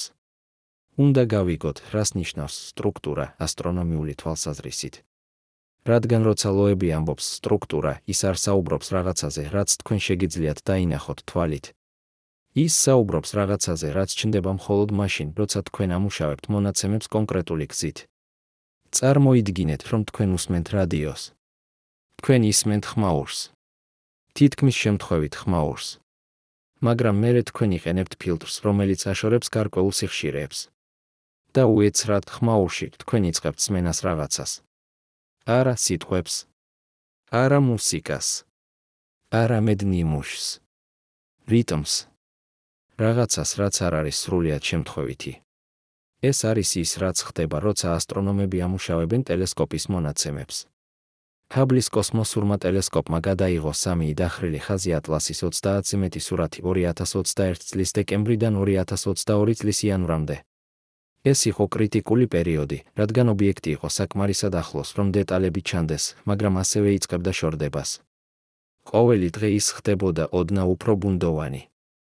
ყოველი კვირა ნიშნავდა ნაკლებ ფოტონებს, რომლებიც აღწევდნენ ტელესკოპის სენსორებს. ამ სურათებზე 3 დახრილი ხაზი ატლასი გამოიყურებოდა როგორც ბუნდოვანი ელიფსური წერტილი, გარშემორტყმული დიფუზური ღრუბლით. ღრუბელი იყო კომა, აირი და მტვერი, რომელიც აორთქლებოდა ობიექტის ზედაპირიდან, როცა მზის სხივები აცხელებდნენ მას. ეს იყო მოსალოდნელი. ყველა კომეტას აქვს კომა, როცა ის ახლოვდება მზეს. მაგრამ 3 დახრილი ხაზი ატლასის კომა იყო უჩვეულოდ ასიმეტრიული. ის არ იყო სფერული, როგორც მოსალოდნელი იყო. ის იყო გაწელილი ერთი მიმართულებით, თითქოს რაღაც უბიძგებდა აირს კონკრეტული გზით. ლოებმა აიღო ეს სურათები და დაიწყო მათი დამუშავება. პირველი ნაბიჯი იყო ფონის გამოკლება. კოსმოსი არ არის სრულიად ბნელი. იქ არის ვარსკვლავები, გალაქტიკები, კოსმოსური მტვერი, რომელიც ასახავს სინათლეს. ყველა ეს წყარო ქმნის ფონს, რომელიც უნდა გამოიკლოს, რომ დაინახოთ რეალური ობიექტი. ეს არის როგორც თუ თქვენ ცდილობთ მოისმინოთ ჩურჩული ხმაურიან ოთახში. თქვენ უნდა გამორთოთ ყველა სხვა ხმა, რომ გაიგოთ, რას ამბობს ადამიანი. ფონის გამოკლების შემდეგ ლოებმა გამოიყენა ტექნიკა, რომელსაც ეწოდება დეკონვოლუცია. ეს არის მათემატიკური მეთოდი, რომელიც აღადგენს სურათს, აშორებს ბუნდოვანებას, რომელიც გამოწვეულია ტელესკოპის ოპტიკით, ატმოსფერული ეფექტებით და სხვა ფაქტორებით. წარმოიდგინეთ, რომ თქვენ უყურებთ ობიექტს წყლის ქვეშ. წყალი ამახინჯებს სურათს. დეკონვოლუცია არის როგორც მათემატიკური გზა გამოსაყვანად წყლის ეფექტი და დასანახად რეალური ობიექტი. და როცა ლოებმა გამოიყენა ეს ტექნიკა, მან დაინახა რაღაც მოულოდნელი. ობიექტის ბირთვში ცენტრალურ რეგიონში, სადაც უნდა იყოს მხოლოდ ერთგვაროვანი, ბუნდოვანი სინათლე, იყო ვარიაციები. არა შემთხვევითი ვარიაციები. არამედ ვარიაციები, რომლებსაც ჰქონდათ ნიმუში. რეგიონები, სადაც სინათლე იყო ოდნავ უფრო ინტენსიური. სხვა რეგიონები, სადაც ის იყო ოდნავ უფრო სუსტი. და ეს რეგიონები ჰგავდნენ ხაზებს. პარალელურ სტრუქტურებს. რაღაცას, რაც შეიძლება იყოს ბადე ან ქსელი. ახლა მნიშვნელოვანია გავიგოთ, ეს არ არის ფოტო, სადაც თქვენ ხედავთ მკაფიო ხაზებს, როგორც ქალაქის რუკაზე. სიგნალი არის სუსტი. ძალიან სუსტი. ინტენსივობის განსხვავება ამ ხაზებსა და მიმდებარე რეგიონებს შორის არის მხოლოდ რამდენიმე პროცენტი. ეს არის როგორც თუ თქვენ ცდილობთ დაინახოთ განსხვავება თეთრ ქაღალდსა და თითქმის თეთრ ქაღალდს შორის. თქვენი თვალი ვერ დაინახავს მას. მაგრამ კომპიუტერი, რომელიც ზომავს სინათლის ინტენსივობას, ზუსტად შეუძლია. ლოებმა გააკეთა სტატისტიკური ანალიზი. მან შეადარა ეს ნიმუში შემთხვევით ხმაურს. მან გამოთვალა ალბათობა იმისა, რომ ასეთი ნიმუში შეიძლება გაჩნდეს შემთხვევით. და შედეგი იყო გასაოცარი, ალბათობა იყო ნაკლები ვიდრე 1%. ეს ნიშნავს, რომ 99%-ის ალბათობით ეს ნიმუში არ არის შემთხვევითი. ის არის რეალური. მაგრამ რეალური არ ნიშნავს ხელოვნური. ბუნება ასევე შეუძლია შექმნას ნიმუშები, კრისტალები, მინერალური ფენები, გეოლოგიური სტრუქტურები. მთელი კითხვა არის, რა სახის ბუნებრივი პროცესი შეიძლება შექმნას ასეთი ნიმუში ობიექტზე, რომელიც მოგზაურობს ვარსკვლავებს შორის. ერთი შესაძლებლობა არის ფენოვანი სტრუქტურა. წარმოიდგინეთ, რომ 3 დახრილი ხაზი ატლასი ჩამოყალიბდა თავისი მშობელი ვარსკვლავის გარშემო არსებულ პროტოპლანეტურ დისკში. ეს დისკი შედგებოდა აირისა და მტვრისგან, რომელიც ბრუნავდა ვარსკვლავის გარშემო. ამ დისკში ტემპერატურა იცვლებოდა მანძილის მიხედვით. ახლოს ვარსკვლავთან იყო ცხელი. შორს იყო ცივი. და სხვადასხვა ტემპერატურაზე სხვადასხვა მასალები კონდენსირდებოდა. ახლოს ვარსკვლავთან კონდენსირდებოდა მაღალტემპერატურული მინერალები, სილიკატები, მეტალები. შორს კონდენსირდებოდა ყინულები, წყლის ყინული, მეთანის ყინული, ამიაკის ყინული. და როცა ობიექტი ყალიბდებოდა, ეს მასალები ლაგდებოდა ფენებად. როგორც ხახვი. ყოველი ფენა შეესაბამება კონკრეტულ ტემპერატურულ ზონას დისკში. ახლა წარმოიდგინეთ, რომ ეს ობიექტი გამოიტყორცნა თავისი მშობელი სისტემიდან და დაიწყო მოგზაურობა ვარსკვლავებს შორის. მილიონობით წლის განმავლობაში კოსმოსური რადიაცია და მიკრომეტეორიტები ბომბარდირებდნენ მის ზედაპირს. მაგრამ სხვადასხვა მასალები ეროზირდებიან სხვადასხვა სიჩქარით. მაგალითად, ყინული ეროზირდება უფრო სწრაფად ვიდრე ქვა. ეს ნიშნავს, რომ ყინულის ფენები შეიძლება გაქრეს, ხოლო ქვის ფენები დარჩეს. და შედეგი იქნება ზედაპირი, რომელსაც აქვს ალტერნატიული ფენები, ზოგი ღრმა, ზოგი ამობურცული. ეს შეიძლება შექმნას ნიმუშს, რომელიც ჰგავს ხაზებს ან ბადეს. ეს არის ლეგიტიმური ჰიპოთეზა. მაგრამ არსებობს პრობლემა. ფენოვანი სტრუქტურა ჩვეულებრივ ქმნის კონცენტრულ ნიმუშს, ფენები, რომლებიც მიჰყვებიან ობიექტის ფორმას. როგორც ხახვის რგოლები. მაგრამ ლოების ანალიზი გვთავაზობს, რომ სამი დახრილი ხაზი ატლასის სტრუქტურა შეიძლება იყოს უფრო წრფივი.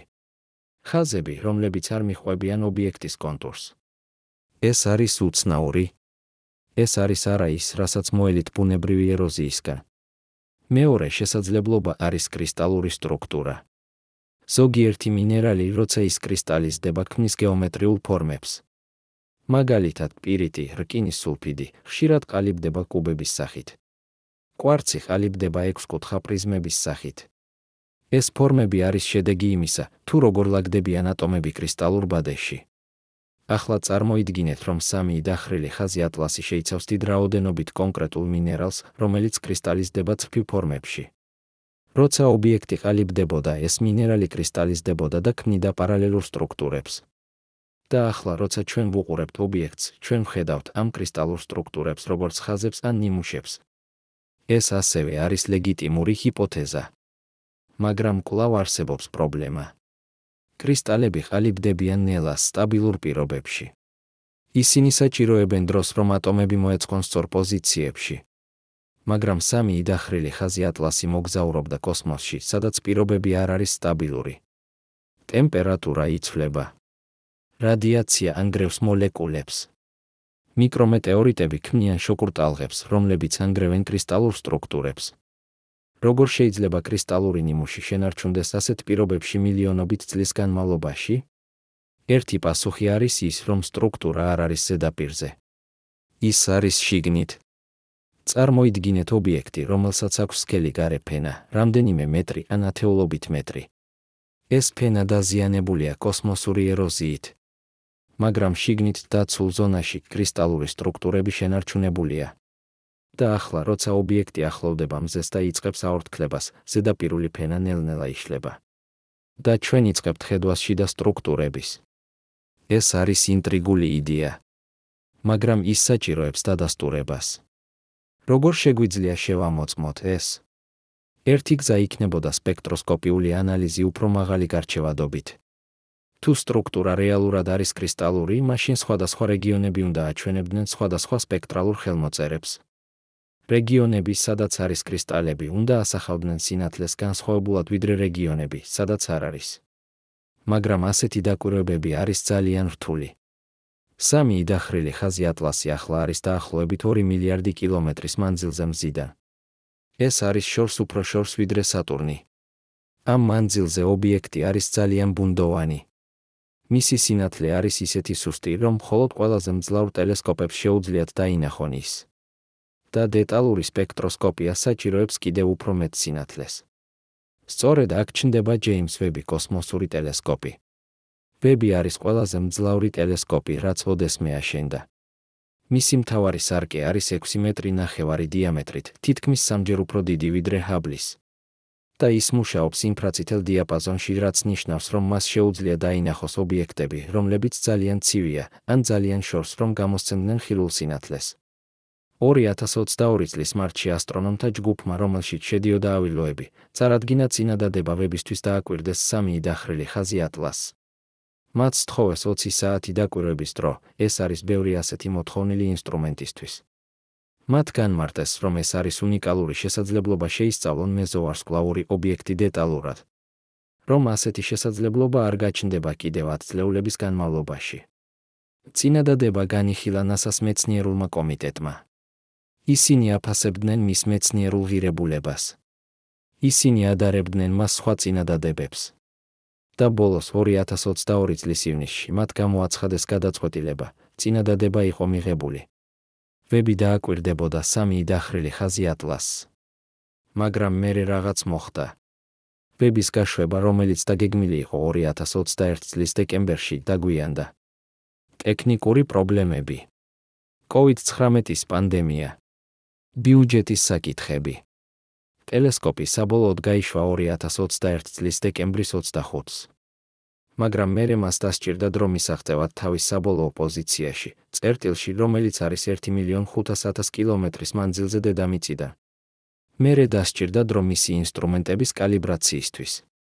პირველი მეცნიერული დაკვირვებები დაიწყო მხოლოდ 2022 წლის ივლისში. ამ დროისთვის 3 დახრილი ხაზი ატლასი უკვე იყო ძალიან შორს. ის იყო დაახლოებით 3 მილიარდი კილომეტრის მანძილზე მზიდან. ის იყო ისეთი ბუნდოვანი, რომ თუნდაც ვებისთვის იყო რთული დაენახა ის. დაკვირვებები მაინც გაკეთდა, მაგრამ ხარისხი არ იყო ისეთი, როგორც იმედოვნებდნენ ასტრონომები. ეს არის ტრაგედია. ჩვენ გვქონდა შანსი შეგვესწავლა ეს ობიექტი დეტალურად. ჩვენ გვქონდა ყველაზე მძლავრი ტელესკოპი, რაც ოდესმე აშენდა. მაგრამ დრო არ იყო სწორი. ობიექტი შორდებოდა ძალიან სწრაფად.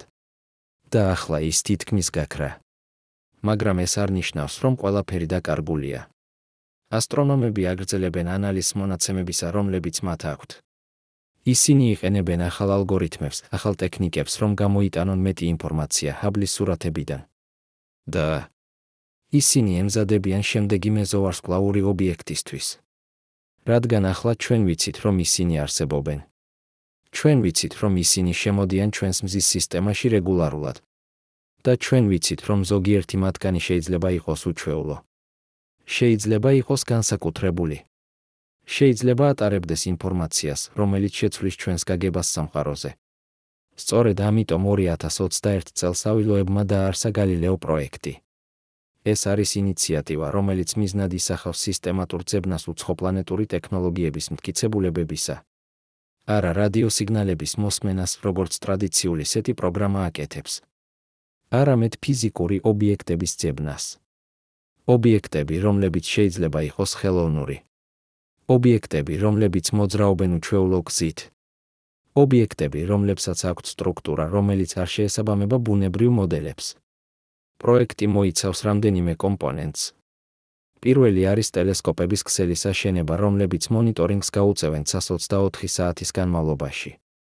ეს ტელესკოპები იქნება აღჭურვილი მაღალსიჩქარიანი კამერებით, რომლებსაც შეუძლიათ დაიჭირონ სწრაფად მოძრავი ობიექტები. ისინი იქნება დაპროგრამებულნი ავტომატურად გამოავლინონ ანომალიები, ობიექტები, რომლებიც მოძრაობენ ძალიან სწრაფად, ან ძალიან ნელა, ან უჩვეულო ტრაექტორიებით.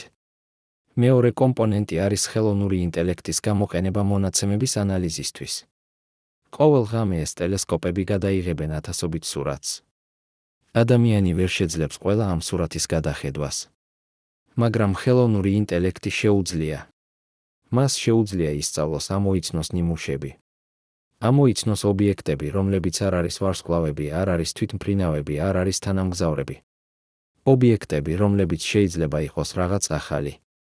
მესამე კომპონენტი არის საზოგადოების ჩართვა. გალილეო პროექტი არის ღია.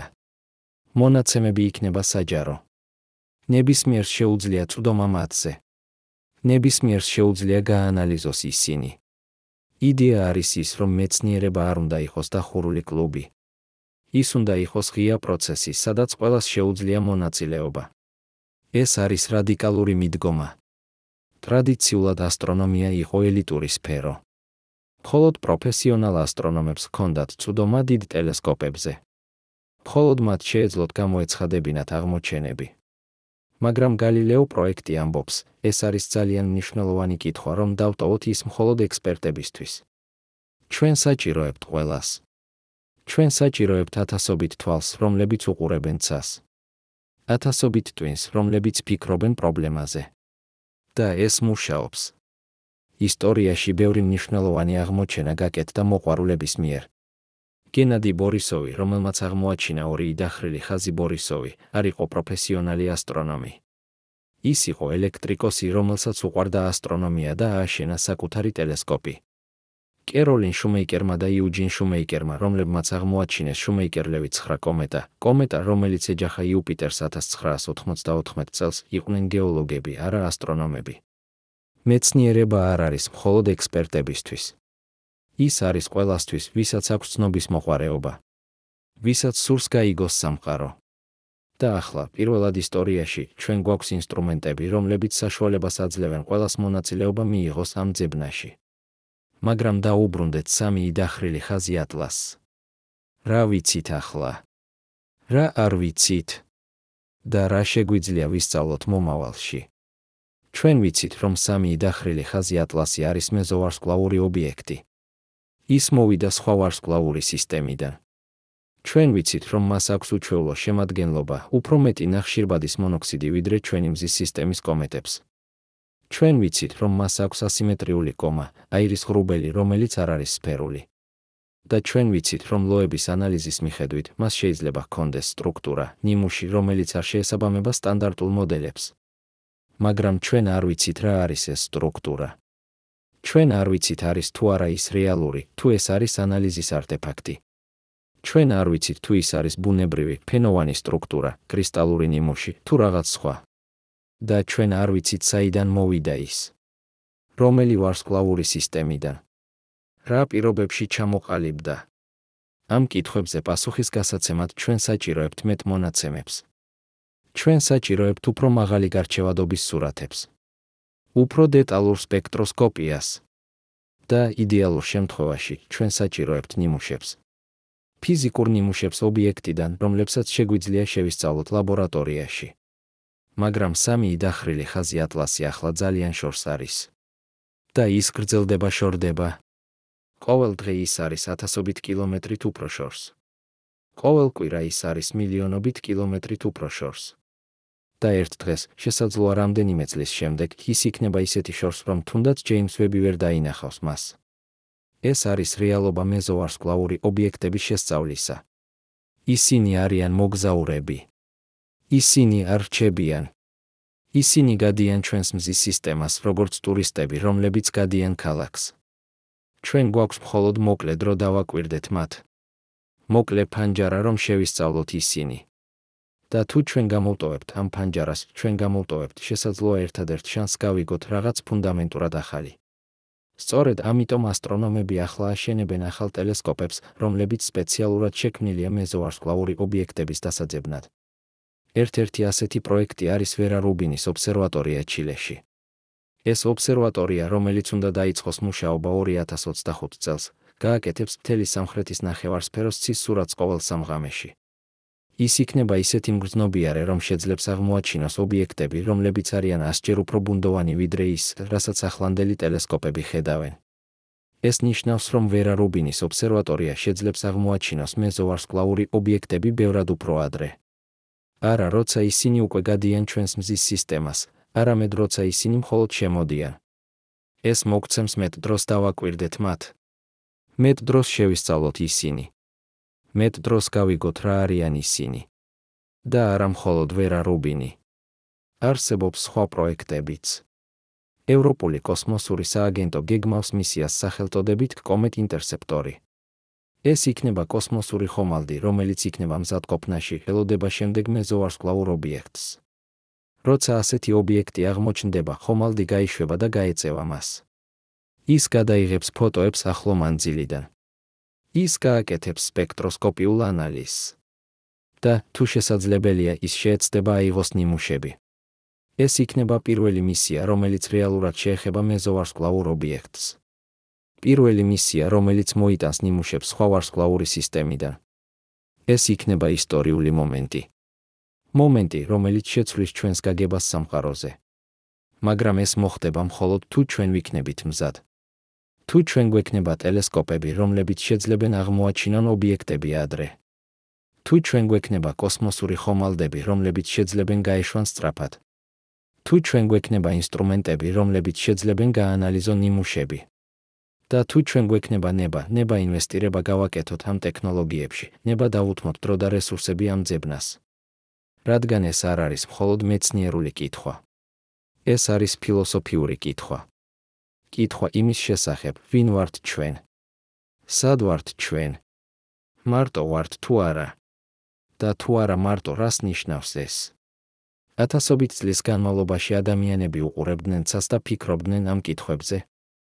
ისინი ხედავდნენ ვარსკვლავებს და ფიქრობდნენ, არის თუ არა იქ ვინმე? არის თუ არა სხვა სამყაროები? სხვა ცივილიზაციები? მაგრამ ისინი არ ჰქონდათ გზა გაეგოთ. ისინი შეეძლოთ მხოლოდ ეფიქრათ, ეოცნებათ, ეიმედათ. ახლა, პირველად ისტორიაში, ჩვენ გვაქვს გზა გავიგოთ. ჩვენ გვაქვს ტელესკოპები, რომლებსაც შეუძლიათ დაინახონ სხვა მზის სისტემები. ჩვენ გვაქვს ინსტრუმენტები, რომლებსაც შეუძლიათ გაანალიზონ მათი შემადგენლობა. ჩვენ გვაქვს კოსმოსური ხომალდები, რომლებსაც შეუძლიათ ეწვიონ მათ. და ჩვენ გვაქვს მეზოვარსკვლავური ობიექტები, მესინჯერები სხვა სამყაროებიდან, რომლებიც მოდიან ჩვენთან. ეს არის საოცარი დრო ცოცხლად ყოფნისთვის. დრო, როცა ჩვენ გადავდივართ იმედიდან ცოდნისკენ, ოცნებიდან აღმოჩენისკენ, იზოლაციიდან კავშირისკენ. და სამი დახრილი ხაზი ატლასი, ეს პატარა, ბუნდოვანი წერტილი ჩვენი ტელესკოპების სურათებზე, არის ნაწილი ამ ტრანსფორმაციისა. ის არის შეხსენება იმისა, რომ სამყარო არის უფრო დიდი, უფრო რთული, უფრო საინტერესო, ვიდრე ჩვენ ოდესმე წარმოგვიდგენია. რომ არსებობს სამყაროები მიღმა ჩვენისა. ისტორიები, რომლებსაც ჩვენ ჯერ არ ვიცნობთ. საიდუმლოებები, რომლებიც ელოდებიან გახსნას. და ახლა, ამ მომენტში, ჩვენ ვდგავართ ამ გახსნის ზღურბლზე. ჩვენ ვდგავართ იმ წერტილში, სადაც ჩვენი ტექნოლოგია საბოლოოდ არის საკმარისად მძლავრი, რომ დავიწყოთ პასუხების პოვნა. სადაც ჩვენი ცნობის მოყვარეობა საბოლოოდ შეხვდება ჩვენ შესაძლებლობებს. მაგრამ ეს მოითხოვს რაღაცას ჩვენგან. ის მოითხოვს ღიაობას. მოითხოვს სიმამაცეს დავსვათ კითხვები, რომლებიც შეიძლება ჟღერდეს უცნაურად. მოითხოვს ნებას ვიყოთ მცდარები. მოითხოვს მზადყოფნას შევისწავლოთ რაღაც, რაც შეიძლება აღმოჩნდეს უბრალოდ კომეტა. მაგრამ ასევე შეიძლება აღმოჩნდეს რაღაც მეტი. და თუ ჩვენ არ გვექნება ეს ღიაობა, თუ ჩვენ არ გვექნება ეს სიმამაცე, მაშინ ჩვენ გამოვტოვებთ შესაძლოა ყველაზე მნიშვნელოვან აღმოჩენას ადამიანის ისტორიაში. ჩვენ გამოვტოვებთ შანსს გავიგოთ, რომ ჩვენ არ ვართ მარტო. რომ სამყარო არის სავსე სიცოცხლით, ინტელექტით, ცივილიზაციებით. რომ ჩვენ ვართ ნაწილი რაღაც უფრო დიდისა. სამი დახრილი ხაზი ატლასი შეიძლება იყოს ეს შანსი. ან შეიძლება არა. მაგრამ ჩვენ არ გავიგებთ თუ არ. შევისწავლით მას. თუ არ დავსვამთ კითხვებს. თუ არ ვეძებთ პასუხებს. და ეს არის ის, რაც აქცევს მეცნიერებას ასეთ ძლიერს. არა ის, რომ ის გვაძლევს პასუხებს. არამედ ის, რომ ის გვაძლევს გზას პასუხების საპოვნელად. გზას გავიგოთ. გზას ვიზრდებოდეთ. გზას გავხდეთ უფრო მეტი ვიდრე ვართ. და ახლა, როცა სამი დახრილი ხაზი ატლასი შორდება კოსმოსის სიღრმეში, როცა ის ქრება ჩვენი ხედვიდან, ის ტოვებს რაღაცას. არა მხოლოდ მონაცემებს. არა მხოლოდ კითხვებს. არამედ შთაგონებას. შეხსენებას იმისა, რომ სამყარო არის სავსე საიდუმლოებებით. რომ ჩვენ ვართ მხოლოდ დასაწყისში ჩვენი მოგზაურობისა. რომ არსებობს ისეთი ბევრი, რასაც ჩვენ ჯერ არ ვიცნობთ. და შესაძლოა მომავალში, როცა შემდეგი მეზოვარსკვლავური ობიექტი შემოვა ჩვენს მზის სისტემაში, ჩვენ ვიქნებით უფრო მზად. ჩვენ გვექნება უკეთესი ტელესკოპები. უკეთესი ინსტრუმენტები. უკეთესი გაგება იმისა, რას ვეძებთ. და შესაძლოა, ამჯერად, ჩვენ ვიპოვით პასუხებს. მაგრამ თუნდაც თუ არა, თუნდაც თუ შემდეგი ობიექტი აღმოჩნდება უბრალოდ კომეტა, ჩვენ გავაგრძელებთ ძებნას. რადგან ეს არის ის, რასაც ადამიანები აკეთებენ. ჩვენ ვეძებთ. ჩვენ ვიკვლევთ. ჩვენ ვსვამთ კითხვებს. და ჩვენ არასოდეს ვჩერდებით, თუნდაც როცა პასუხები არის რთული. თუნდაც როცა ისინი გვიწვევენ გადავხედოთ ყველაფერს, რასაც ვფიქრობდით, რომ ვიცოდით. რადგან ბოლოს და ბოლოს ეს არის ის, რაც აქცევს ჩვენ ადამიანებად. არა ჩვენი პასუხები. არამედ ჩვენი კითხვები. ჩვენი ცნობის მოყვარეობა. ჩვენი უნარი ვიხედოთ ცისკენ და ვიფიქროთ, რა არის იქ? ვინ არის იქ? და როგორ შეგვიძლია გავიგოთ? სამი დახრილი ხაზი ატლასი არის ნაწილი ამ მოგზაურობისა. პატარა ნაწილი, მაგრამ მნიშვნელოვანი. ის არის შეხსენება იმისა, რომ სამყარო არ არის სტატიკური. ის არის დინამიური. ცოცხალი. სავსე მოძრაობით, ცვლილებით, შესაძლებლობებით. და ჩვენ, პატარა არსებები პატარა პლანეტაზე, გვაქვს პრივილეგია ვიყოთ ნაწილი ამ დინამიკისა. ვიყოთ მოწმეები ამ საიდუმლოებებისა. ვიყოთ მაძიებლები ამ პასუხებისა. და ეს არის საკმარისი. ეს არის საკმარისი, რომ გავაგრძელოთ. რომ ვიხედოთ ცისკენ. რომ ვეძებოთ. რომ ვიმედოვნოთ. რადგან ერთ დღეს, შესაძლოა არა დღეს, შესაძლოა არა ხვალ, მაგრამ ერთ დღეს, ჩვენ ვიპოვით რაღაცას. რაღაცას, რაც შეცვლის ყველაფერს. რაღაცას, რაც გვიჩვენებს, რომ ჩვენ არ ვართ მარტო. და როცა ეს დღე მოვა, ჩვენ გავიხსენებთ სამი იდახრილი ხაზი ატლასს. ჩვენ გავიხსენებთ ამ პატარა, ბუნდოვან წერტილს, რომელმაც გაიარა ჩვენი მზის სისტემა 2021 წელს. ჩვენ გავიხსენებთ, რომ ის იყო ერთ-ერთი პირველი. ერთ-ერთი მესინჯერი. ერთ-ერთი ნიშანი იმისა, რომ რაღაც უფრო დიდი არსებობს. და ჩვენ ვიქნებით მადლიერები. მადლიერები, რომ ვცხოვრობდით ამ დროს. მადლიერები, რომ გქონდა შანსი ვენახეთ ეს. მადლიერები, რომ ვიყავით ნაწილი ამ მოგზაურობისა. ამ ტრანსფორმაციისა. ამ გახსნისა. რადგან ბოლოს და ბოლოს ეს არის ის, რისთვისაც ჩვენ ვართ აქ. არა მხოლოდ ვიცხოვროთ. არამედ გავიგოთ. არა მხოლოდ ვიარსებოთ. არამედ ვიზრდებოდეთ. არა მხოლოდ ვიყოთ. არამედ გავხდეთ. და სამი იდახრილი ხაზი ატლასი, ეს მოგზაური სხვა ვარსკვლავებიდან, გვეხმარება ამაში. ის გვეხმარება გავხდეთ უფრო მეტი. გავიგოთ უფრო მეტი.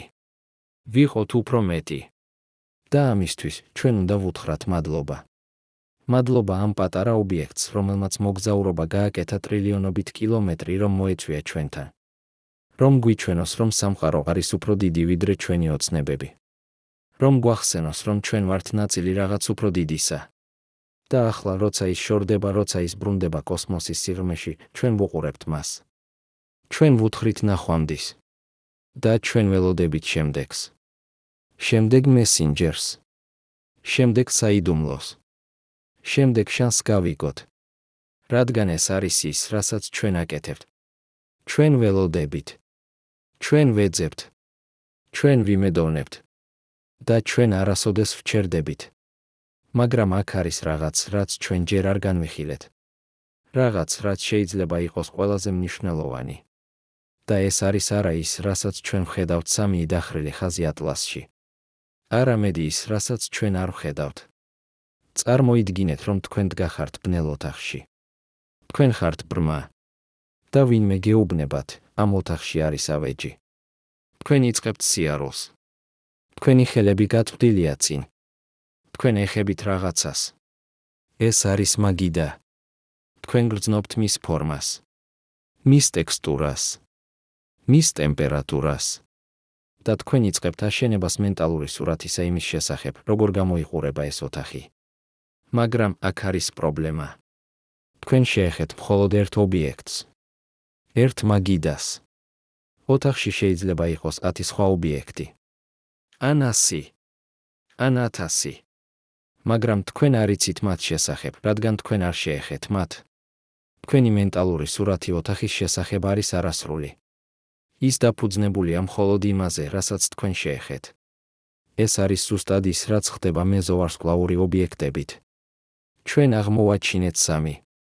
მხოლოდ 3. 5 წლის განმავლობაში. მაგრამ მეცნიერების გამოთვლების მიხედვით, ჩვენს მზის სისტემაში უნდა შემოდიოდეს დაახლოებით 1 მეზოვარსკვლავური ობიექტი წელიწადში. ეს ნიშნავს, რომ ამ 5 წლის განმავლობაში უნდა ყოფილიყო დაახლოებით 5 ობიექტი.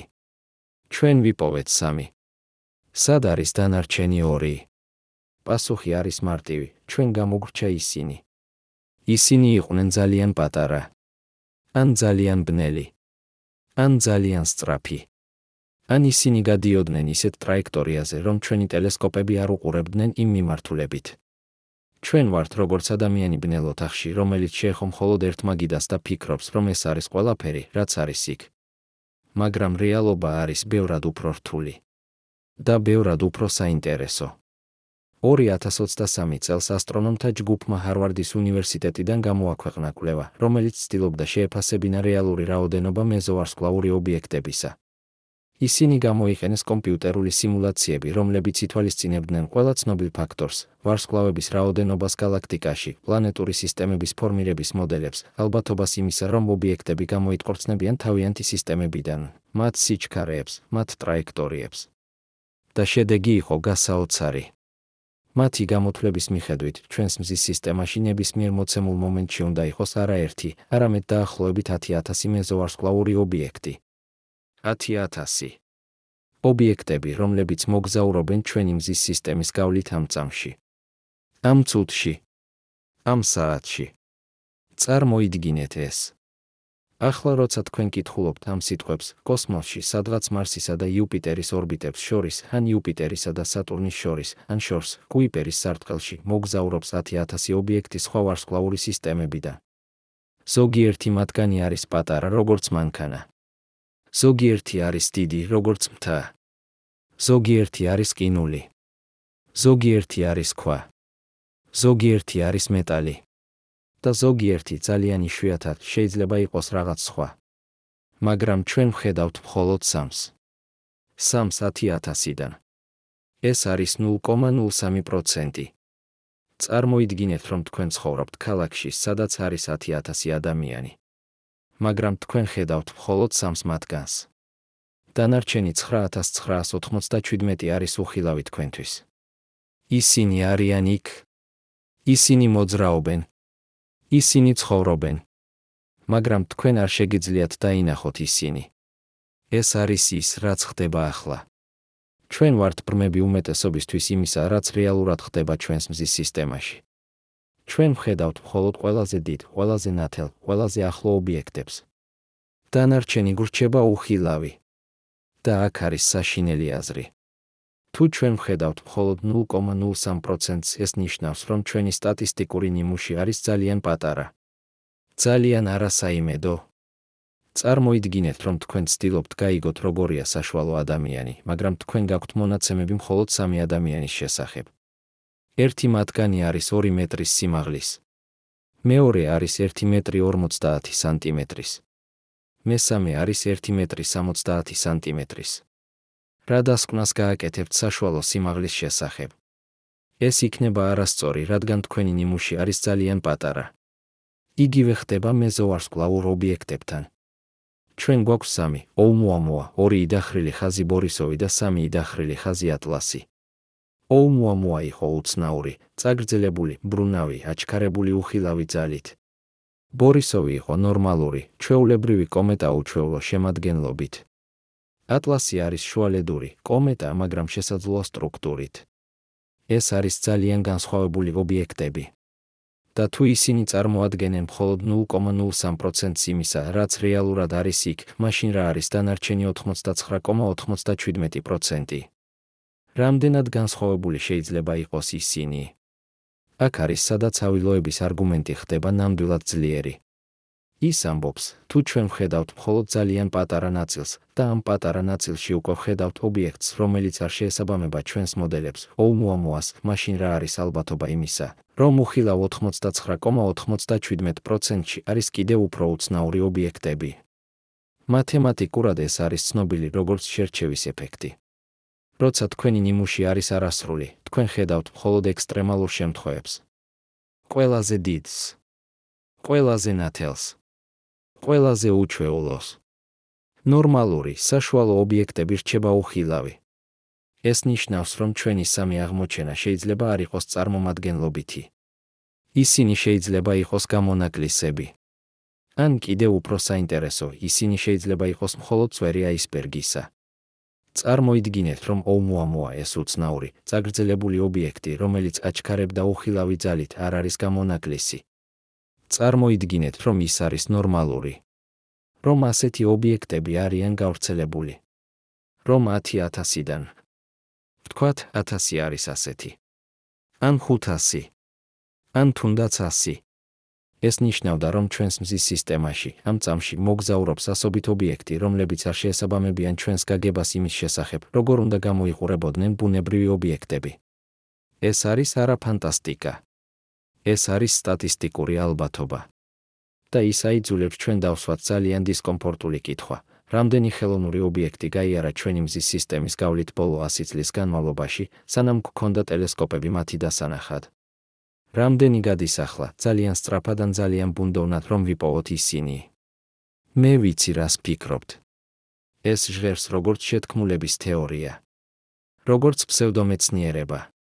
როგორც რაღაც, რასაც სერიოზული მეცნიერი არ უნდა ამბობდეს. მაგრამ აქ არის რაც უნდა გაიგოთ, ავილოები არ ამბობს უცხო პლანეტელები არსებობენ და ისინი გვეწვევიან. ის ამბობს რაღაც ბევრად უფრო ფრთხილს და ბევრად უფრო მეცნიერულს. ის ამბობს, ჩვენ გვაქვს მონაცემები, რომლებიც არ შეესაბამებიან ჩვენს მოდელებს. ჩვენ უნდა განვიხილოთ ყველა შესაძლო ახსნა, მათ შორის ის, რომელიც გვეჩვენება არაალბათოდ. და აქ არის კრიტიკული განსხვავება. მეცნიერება არ არის დოგმა. მეცნიერება არ არის რელიგია, სადაც თქვენ გჯერათ გარკვეული რამის და უარყოფთ ყველაფერს, რაც ეწინააღმდეგება მას. მეცნიერება არის მეთოდი. მეთოდი, რომელიც ამბობს, შეაგროვე მონაცემები. ჩამოაყალიბე ჰიპოთეზები. შეამოწმე ისინი. თუ ჰიპოთეზა არ ემთხვევა მონაცემებს, უარყავი ის. თუ ემთხვევა, შეინარჩუნე ის, სანამ უკეთესი ჰიპოთეზა არ გაჩნდება. ლოები მიჰყვება ამ მეთოდს. ის არ ამბობს, ეს არის უცხო პლანეტური ხომალდი.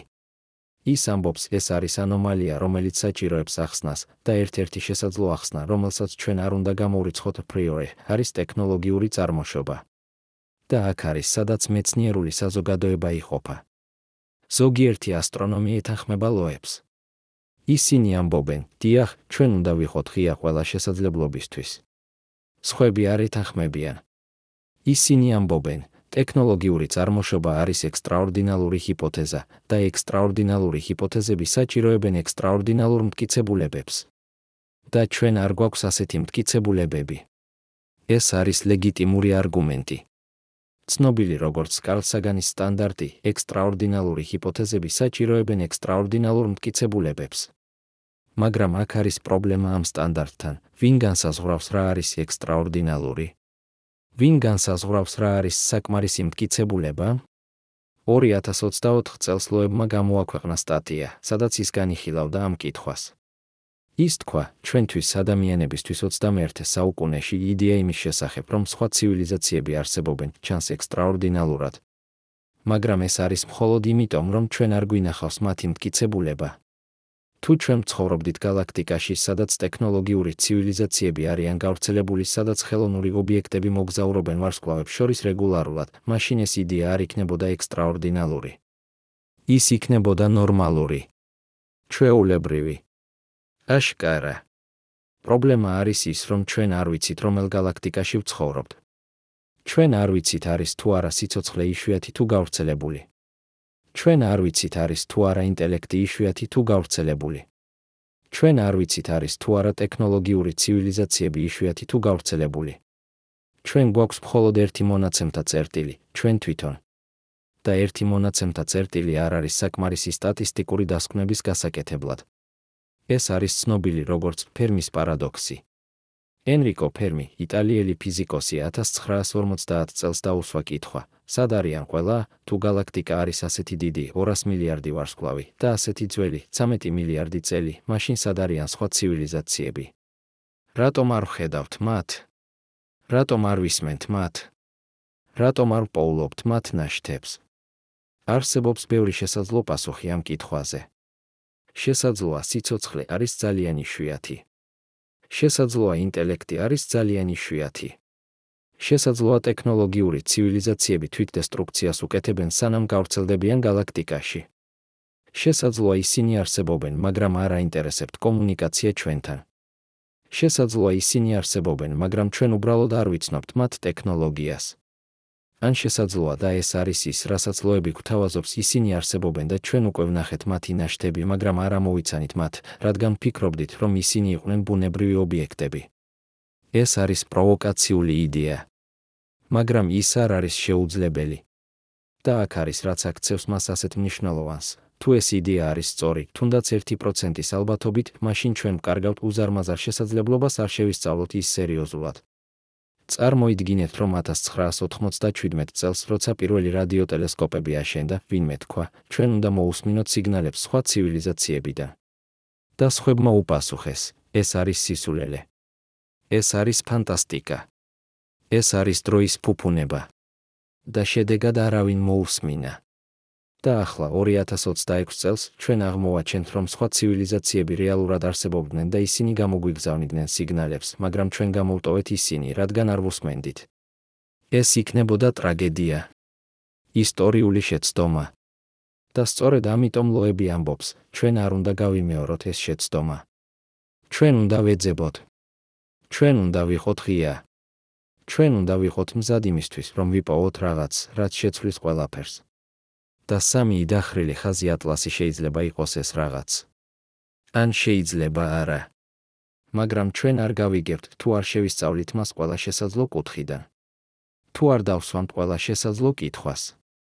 თუ არ განვიხილავთ ყველა შესაძლო ჰიპოთეზას, თუნდაც ის, რომელიც გვეჩვენება არაალბათო.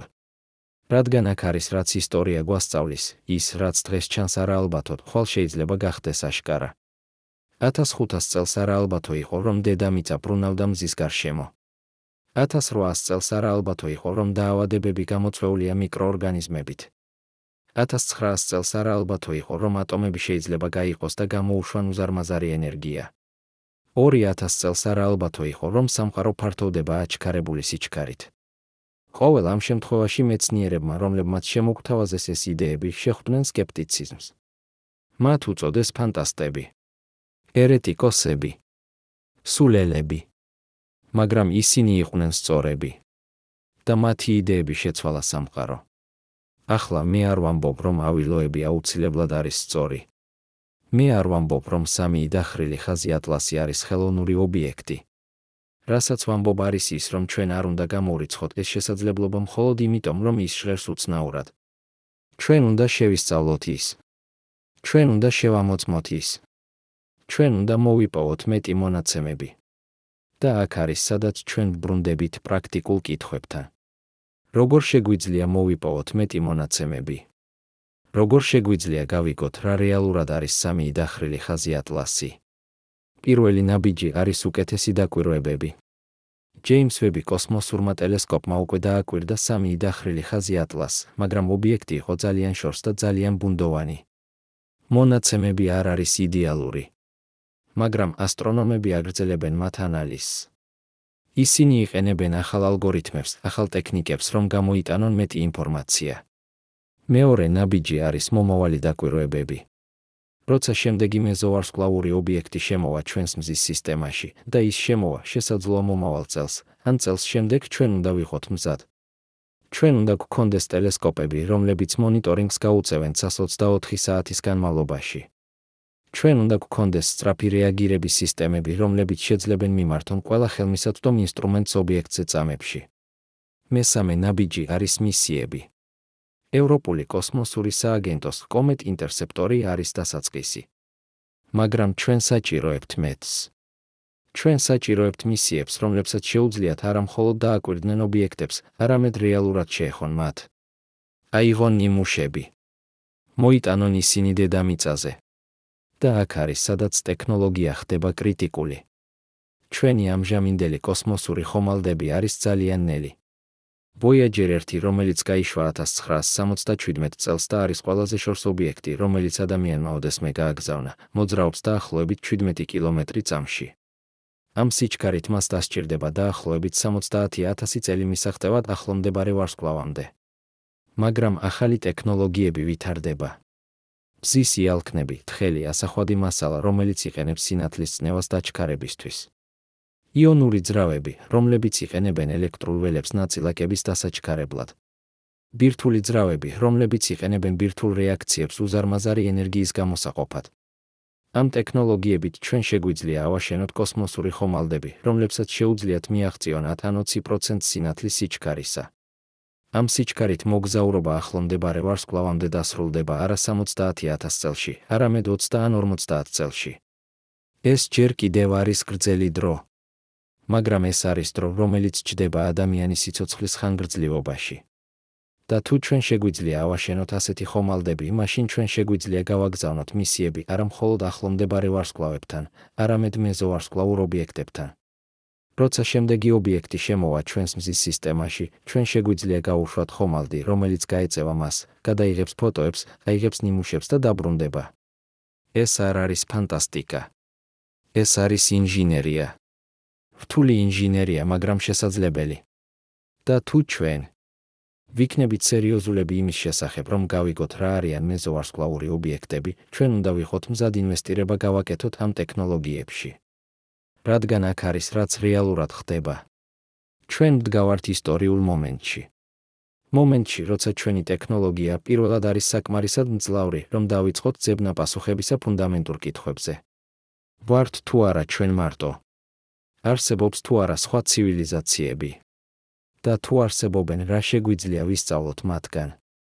ეს არის კითხვები, რომლებზეც ადამიანები ფიქრობდნენ ათასობით წლის განმავლობაში. მაგრამ მხოლოდ ახლა, პირველად, ჩვენ გვაქვს გზა რეალურად ვიპოვოთ პასუხები.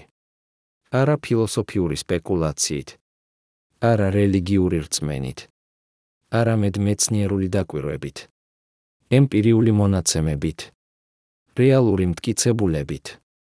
და სამი დახრილი ხაზი ატლასი არის ნაწილი ამ ძებნისა. ის არის ერთ-ერთი მესინჯერი, ერთ-ერთი მინიშნება, ერთ-ერთი ნიშანი იმისა, რომ რაღაც უფრო დიდი არსებობს. შესაძლოა ის არის მხოლოდ კომეტა. შესაძლოა მისი სტრუქტურა არის შედეგი ეგზოტიკური ქიმიისა, ან კრისტალური პროცესებისა, ან რაღაც სხვა ბუნებრივი ფენომენისა, რომელსაც ჩვენ ჯერ არ ვიცნობთ. ეს იქნებოდა საინტერესო. ეს იქნებოდა მნიშვნელოვანი. ეს გვასწავლიდა რაღაცას ახალს იმის შესახებ, თუ როგორ მუშაობს სამყარო. მაგრამ შესაძლოა ის არის რაღაც მეტი. შესაძლოა ის არის ნაშთი, არტეფაქტი. მტკიცებულება იმისა, რომ ჩვენ არ ვართ პირველი. რომ სხვები იყვნენ აქ ჩვენამდე. რომ ისინი აშენებდნენ რაღაცას. რომ ისინი ტოვებდნენ კვალს. და რომ ეს კვალი ახლა გადის ჩვენს მზის სისტემას, ელოდება აღმოჩენას. თუ ეს მეორე შესაძლებლობა არის სწორი, თუნდაც 1%-ის ალბათობით, მაშინ ეს იქნება ყველაზე მნიშვნელოვანი აღმოჩენა ადამიანის ისტორიაში. ის შეცვლის ყველაფერს. ჩვენს გაგებას სამყაროზე. ჩვენს ადგილს მასში. ჩვენს მომავალს. და სწორედ ამიტომ ჩვენ არ შეგვიძლია უბულებელყოთ ეს. ჩვენ არ შეგვიძლია უარყოთ ეს როგორც ფანტასტიკა. ჩვენ უნდა შევისწავლოთ ის. სერიოზულად. სისტემატურად. მეცნიერულად. რადგან თუ ჩვენ არ გავაკეთებთ ამას, თუ ჩვენ გამოვტოვებთ ამ შესაძლებლობას, ჩვენ შეიძლება გამოვტოვოთ ყველაზე მნიშვნელოვანი აღმოჩენა, რომელიც ოდესმე იქნება. და ჩვენი შთამომავლები უკან მოიხედავენ და იკითხავენ, რატომ? რატომ არ ეძებდნენ ისინი? რატომ არ იყვნენ ისინი ღია? რატომ გამოტოვეს ისინი ეს? ჩვენ არ უნდა ვიყოთ ის თაობა. ჩვენ უნდა ვიყოთ თაობა, რომელიც ეძებდა. რომელიც იყო ღია. რომელიც იყო მზად იმისთვის, რომ ეპოვა რაღაც, რაც შეცვლიდა ყველაფერს. და სამი დახრილი ხაზი ატლასი, ეს პატარა, ბუნდოვანი წერტილი, რომელიც ახლა შორდება კოსმოსის სიღრმეში, შეიძლება იყოს ჩვენი შანსი. ჩვენი მომენტი. ჩვენი გახსნა. ან შეიძლება არა. მაგრამ ჩვენ არ გავიგებთ, თუ არ ვეცდებით. მაგრამ ახლა, როცა სამი დახრილი ხაზი ატლასი ქრება ჩვენი ხედვიდან, როცა ის ბრუნდება იმ უსასრულო სიბნელეში, საიდანაც მოვიდა, ჩვენ უნდა დავსვათ უფრო ღრმა კითხვა. კითხვა, რომელიც ცდება ამ კონკრეტულ ობიექტს. კითხვა, რომელიც ეხება თავად რეალობის ბუნებას. რას ნიშნავს ის, რომ ვარსკვლავებს შორის მოგზაურობს ობიექტები? არა მხოლოდ ფოტონები, სინათლის ნაწილაკები, რომლებიც მოძრაობენ სინათლის სიჩქარით. არა მხოლოდ კოსმოსური სხივები, მაღალენერგიული ნაწილაკები, რომლებიც ასევე მოძრაობენ თითქმის სინათლის სიჩქარით. არამედ მასიური ობიექტები. ქვები. ყინული. მთელი მთები, რომლებიც მოძრაობენ ვარსკვლავიდან ვარსკვლავამდე. ეს ნიშნავს, რომ გალაქტიკა არ არის კოლექცია იზოლირებული კუნძულებისა. ის არის ქსელი. სისტემა, სადაც ყველაფერი დაკავშირებულია. სადაც მასალა, ინფორმაცია, შესაძლოა სიცოცხლე თავად მოძრაობს ერთი სისტემიდან მეორეში. არა ელექტრომაგნიტური ტალღებით. არა რადიოსიგნალებით. არამედ ფიზიკური ობიექტებით, რომლებიც ატარებენ თავიანთ ისტორიას თავიანთ ატომებში. წარმოიდგინეთ ეს. ყოველი ატომი სამი დახრილი ხაზი ატლასში ჩამოყალიბდა სხვა ვარსკვლავის შიგნით. ან სხვა ვარსკვლავის გარშემო არსებულ დისკში. ამ ატომებმა იცოდნენ სხვა ტემპერატურა, სხვა წნევა, სხვა რადიაცია. ისინი იყვნენ ნაწილი სხვა ქიმიური პროცესებისა. შესაძლოა სხვა ბიოლოგიური პროცესებისა. და ახლა ისინი არიან აქ. ჩვენს მზის სისტემაში. ატარებენ ამ ისტორიას. ეს არის როგორც თუ თქვენ პოულობთ წიგნს უცხო ენაზე. თქვენ არ შეგიძლიათ წაიკითხოთ ის. მაგრამ თქვენ იცით, რომ ის შეიცავს ინფორმაციას, ისტორიებს, იდეებს. და თუ თქვენ შეძლებთ ისწავლოთ ენა, თქვენ შეძლებთ გაიგოთ, რას ამბობს ის. სამი დახრილი ხაზი ატლასი არის ასეთი წიგნი. დაწერილი ატომების ენაზე. და ჩვენ ნელ-ნელა ვსწავლობთ ამ ენას. ვსწავლობთ, როგორ წავიკითხოთ ქიმიური შემადგენლობა. როგორ გავიგოთ იზოტოპური თანაფარდობები.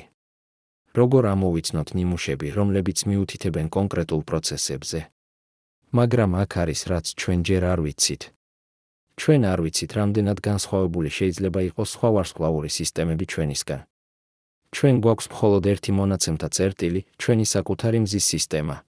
და ბოლო 10 წლეულების განმავლობაში ჩვენ აღმოვაჩინეთ ათასობით ეგზოპლანეტა, პლანეტები სხვა ვარსკვლავების გარშემო. და ყოველი ახალი აღმოჩენა გვიჩვენებს, რომ სამყარო არის უფრო მრავალფეროვანი, ვიდრე ჩვენ ოდესმე წარმოგვიდგენია.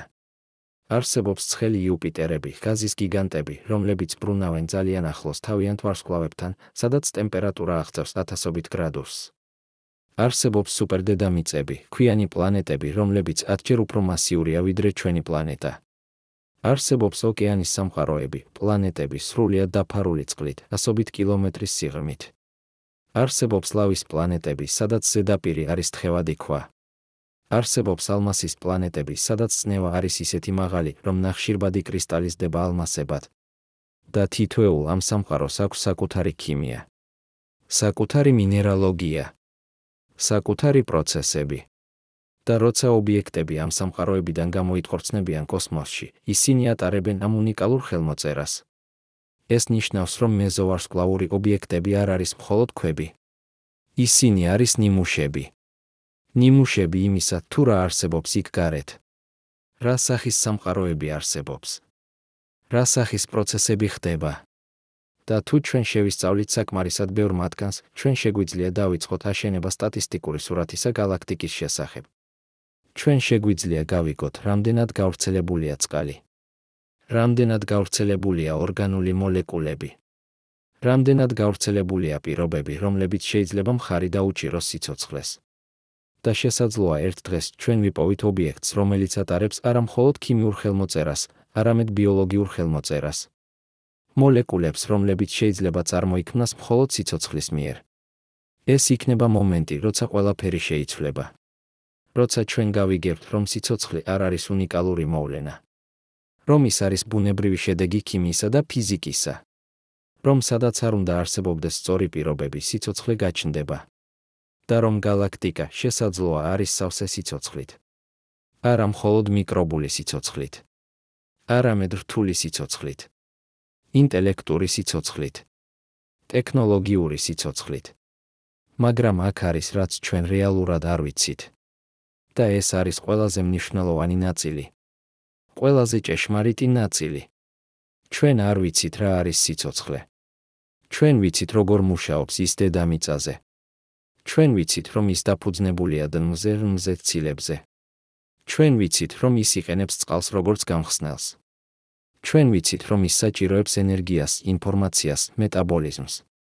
მაგრამ ეს არის მხოლოდ ერთი ტიპი სიცოცხლისა. ერთი მაგალითი. ერთი გადაწყვეტა პრობლემისა, თუ როგორ იყო ორგანიზებული და შენარჩუნებული. შესაძლოა არსებობს სხვა ტიპები. სიცოცხლე, რომელიც დაფუძნებულია სილიციუმზე ნახშირბადის ნაცვლად. სიცოცხლე, რომელიც იყენებს ამიაკს წყლის ნაცვლად. სიცოცხლე, რომელიც არსებობს ძალიან მაღალ ტემპერატურებზე. ან ძალიან დაბალ ტემპერატურებზე. სიცოცხლე, რომელიც არ საჭიროებს პლანეტას, რომელიც ცხოვრობს კოსმოსში, ვარსკვლავებს შორის იკვებება კოსმოსური რადიაციით. ეს ჟღერს როგორც ფანტასტიკა. მაგრამ დედამიწაზე ჩვენ უკვე ვიპოვეთ სიცოცხლე ადგილებში, სადაც ჩვენ ფიქრობდით, რომ ის შეუძლებელი იყო. ბაქტერიები, რომლებიც ცხოვრობენ ბირთვულ რეაქტორებში, იკვებებიან რადიაციით.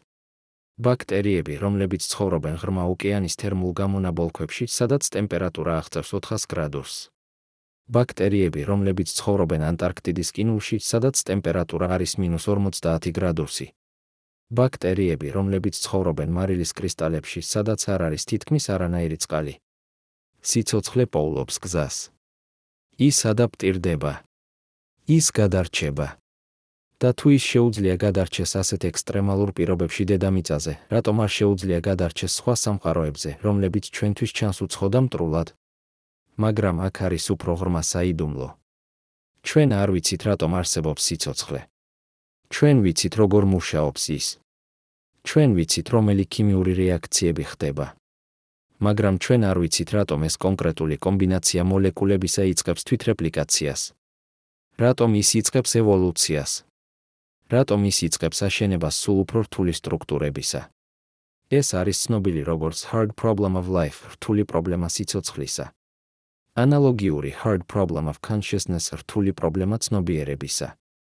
ჩვენ ვიცით, რომ ტვინი შედგება ნეირონებისგან. ჩვენ ვიცით, რომ ნეირონები აგზავნიან ელექტრულ სიგნალებს. მაგრამ ჩვენ არ ვიცით, რატომ ეს ელექტრული სიგნალები ქმნიან სუბიექტურ გამოცდილებას.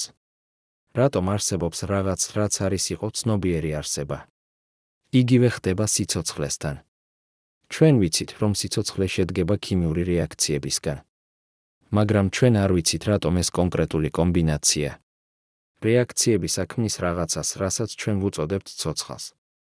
რატომ არსებობს საზღვარი უსულო მატერიასა და ცოცხალ ორგანიზმს შორის. და შესაძლოა ეს საზღვარი არ არის ისეთი მკაფიო, როგორც ჩვენ ვფიქრობთ. შესაძლოა სიცოცხლე არის სპექტრი, კონტინუუმი, სადაც ერთ ბოლოში არის მარტივი ქიმიური რეაქციები და მეორე ბოლოში არის რთული ორგანიზმები და შუაში არის რაღაც, რაც არ არის სრულიად უსულო, მაგრამ ასევე არ არის სრულიად ცოცხალი. ვირუსები, მაგალითად. ისინი არიან ცოცხალი. ისინი შეიცავენ გენეტიკურ ინფორმაციას. ისინი რეპლიცირდებიან. ისინი ევოლუციონირებენ. მაგრამ ისინი ვერ აკეთებენ ამას დამოუკიდებლად. მათ სჭირდებათ მასპინძელი უჯრედი. ისინი არიან პარაზიტები ინფორმაციისა. არიან ისინი ცოცხალი? თუ ისინი არიან რაღაც შუალედური.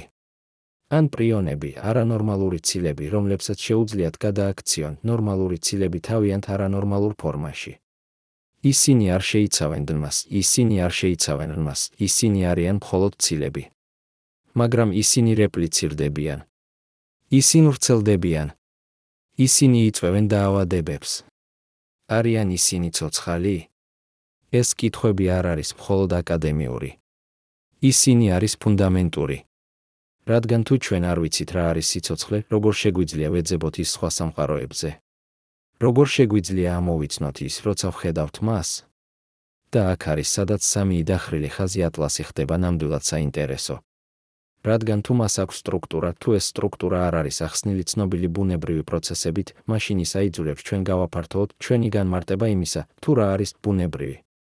შესაძლოა არსებობს პროცესები, რომლებსაც ჩვენ ჯერ არ ვიცნობთ. პროცესები, რომლებიც ხდება მხოლოდ კონკრეტულ პირობებში, პირობები, რომლებიც არ არსებობს ჩვენს მზის სისტემაში, მაგრამ არსებობს სხვაგან. პროცესები, რომლებმაც შეიძლება შექმნას სტრუქტურები, რომლებიც ჩვენთვის ჩანს ხელოვნურად, მაგრამ რეალურად არის ბუნებრივი. ან შესაძლოა არსებობს რაღაც შუალედური. რაღაც, რაც არ არის სრულიად ბუნებრივი და არც სრულიად ხელოვნური. რაღაც, რაც წარმოიქმნა ბუნებრივი პროცესებით, მაგრამ მერე იქნა მოდიფიცირებული ინტელექტის მიერ. ან რაღაც, რაც შეიქმნა ინტელექტის მიერ, მაგრამ მერე ევოლუციონირებდა ბუნებრივად. ეს არის არა ფანტასტიკა. ეს არის რეალობა, რომელსაც ჩვენ უკვე ვქმნით დედამიწაზე. ჩვენ ვქმნით გენეტიკურად მოდიფიცირებულ ორგანიზმებს. ჩვენ ვქმნით სინთეზურ ბიოლოგიას, ცოცხალ უჯრედებს, რომლებიც შეიცავენ ხელოვნურ დნას. ჩვენ ვქმნით ხელოვნურ ინტელექტს, რომელიც სწავლობს, ადაპტირდება, ევოლუციონირებს. და ერთ დღეს, შესაძლოა 100 წლის შემდეგ, ან 1000 წლის შემდეგ, ჩვენ შევქმნით რაღაცას, რაც იქნება ნაწილობრივ ბიოლოგიური, ნაწილობრივ ტექნოლოგიური. რაღაცას, რაც შეძლებს გადარჩეს კოსმოსში. რაღაცას, რაც შეძლებს მოგზაურობას ვარსკვლავებს შორის. და შესაძლოა ჩვენ გავაგზავნით ამ რაღაცას სხვა ვარსკვლავურ სისტემებში. არა იმიტომ, რომ ველოდებით პასუხს. არამედ იმიტომ, რომ შეგვიძლია. იმიტომ, რომ ეს არის ბუნებრივი ნაბიჯი ჩვენი ევოლუციისთვის. და თუ ჩვენ, ახალგაზრდა ცივილიზაცია, რომელსაც აქვს ტექნოლოგია მხოლოდ რამდენიმე 100 წლის განმავლობაში, უკვე ვფიქრობთ ამაზე, წარმოიდგინეთ, რას გააკეთებდა ცივილიზაცია, რომელსაც აქვს ტექნოლოგია მილიონი წლის განმავლობაში. ან მილიარდი წლის განმავლობაში. მათ შეიძლება შექმნეს რაღაც, რაც ჩვენთვის იქნება განურჩევადი მაგიიდან. რაღაც, რაც იყენებს ფიზიკის პრინციპებს, რომლებსაც ჩვენ ჯერ არ ვიცნობთ. რაღაც, რაც არის ნაწილობრივ მატერია, ნაწილობრივ ენერგია, ნაწილობრივ ინფორმაცია. რაღაც, რაც არ ჯდება ჩვენს კატეგორიებში, ბუნებრივი ან ხელოვნური. და შესაძლოა სამი დახრილი ხაზი ატლასი არის ასეთი რაღაც. ან შესაძლოა არა. მაგრამ თუნდაც თუ არა, თუნდაც თუ ის არის უბრალოდ კომეტა უჩვეულო შემადგენლობით, ის გვასწავლის რაღაცას მნიშვნელოვანს. ის გვასწავლის, რომ ჩვენ არ ვართ იზოლირებულები. რომ ჩვენი მზის სისტემა არ არის კუნძული. რომ მასალა მოძრაობს ვარსკვლავებს შორის. რომ ის, რაც ხდება იქ, გავლენას ახდენს იმაზე, რაც ხდება აქ. რომ ჩვენ ვართ ნაწილი უფრო დიდი სისტემისა. გალაქტიკური ეკოსისტემისა. და ეს ცვლის ყველაფერს. ეს ცვლის ჩვენს გაგებას იმის შესახებ, ვინ ვართ ჩვენ. ათასობით წლის განმავლობაში ჩვენ ვფიქრობდით, რომ დედამიწა იყო სამყაროს ცენტრი. რომ ჩვენ ვიყავით განსაკუთრებულები. უნიკალურები. იზოლირებულები. მაგრამ ყოველი მეცნიერული აღმოჩენა გვიჩვენებს, რომ ეს არ არის ასე. კოპერნიკმა გვიჩვენა, რომ დედამიწა ბრუნავს მზის გარშემო. გალილეომ გვიჩვენა, რომ სხვა პლანეტებს აქვთ მთვარეები. ჰაბლმა გვიჩვენა, რომ ჩვენი გალაქტიკა არის მხოლოდ 1 მილიარდობიდან. და ახლა მეზოვარსკვლავური ობიექტები გვიჩვენებენ, რომ ჩვენ არ ვართ თუნდაც მატერიალურად იზოლირებულები. რომ ვარსკვლავური სისტემები ცვლიან მასალას. რომ ის, რაც იყო, იქ, ახლა არის აქ. რომ საზღვრები, რომლებსაც ჩვენ ვხატავთ კოსმოსში, არის ხელოვნური. და ეს გვიბიძგებს უფრო ღრმა რეალიზაციისკენ. რეალიზაციისკენ, რომ შესაძლოა არ არსებობს ფუნდამენტური განსხვავება აქ და იქ შორის. ჩვენ და ისინი შორის. ბუნებრივი და ხელოვნური შორის.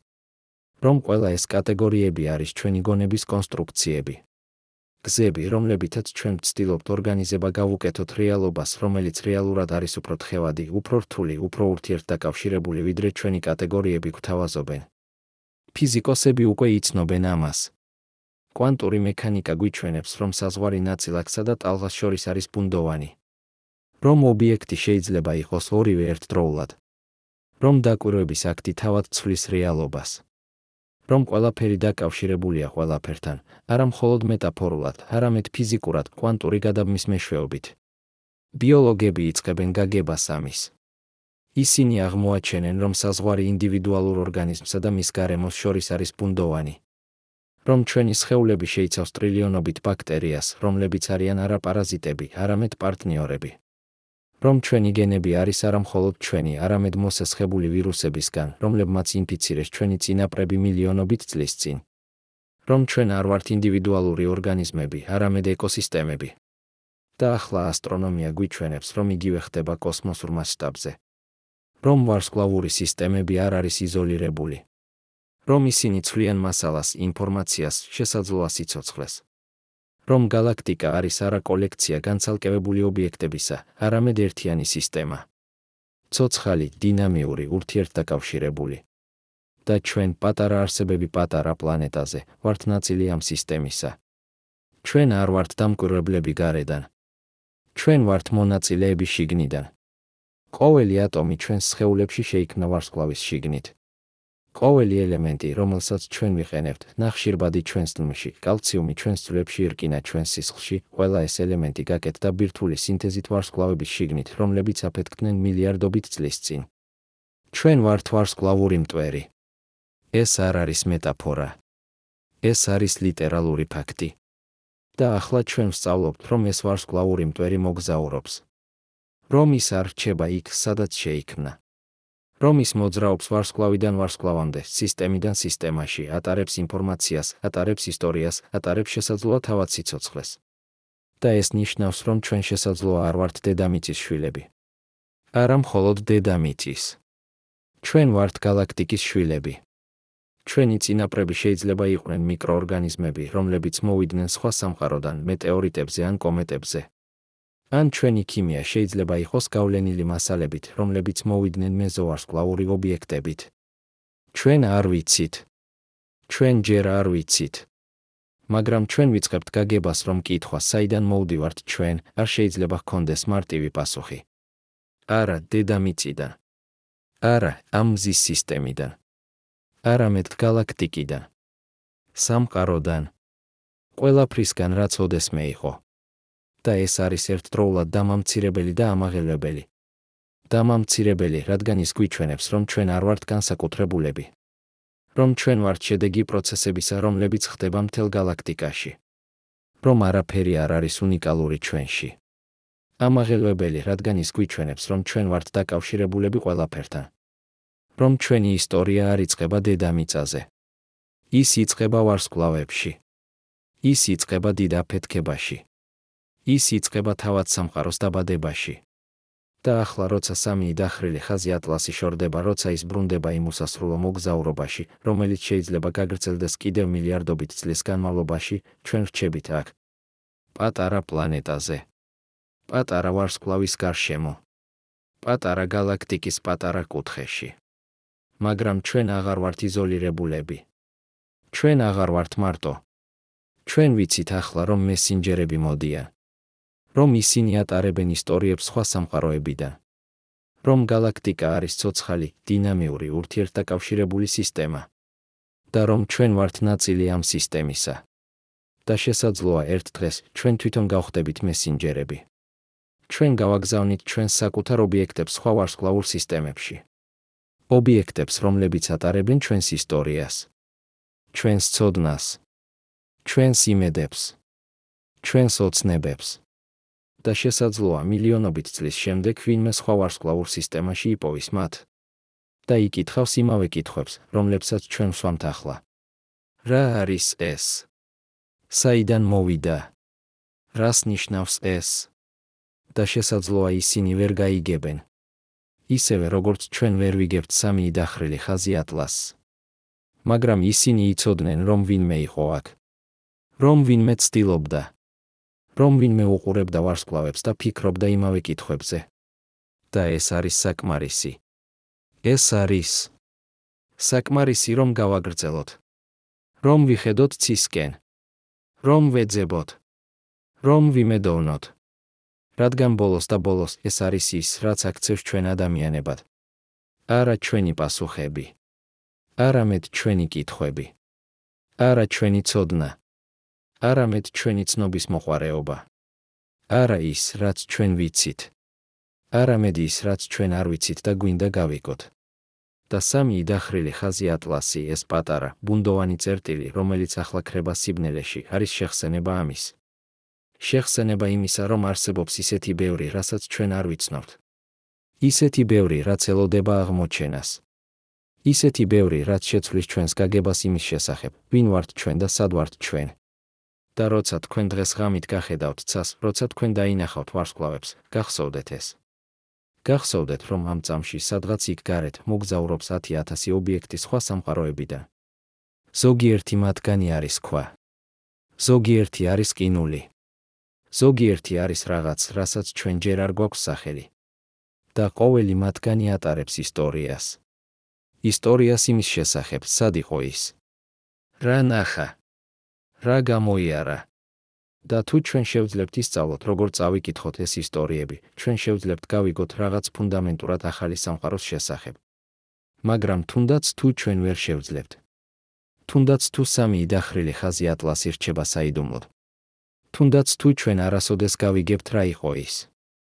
ის უკვე შეცვალა რაღაც. ის შეცვალა ჩვენი. ის გვიჩვენა, რომ ჩვენ არ ვართ იზოლირებულები.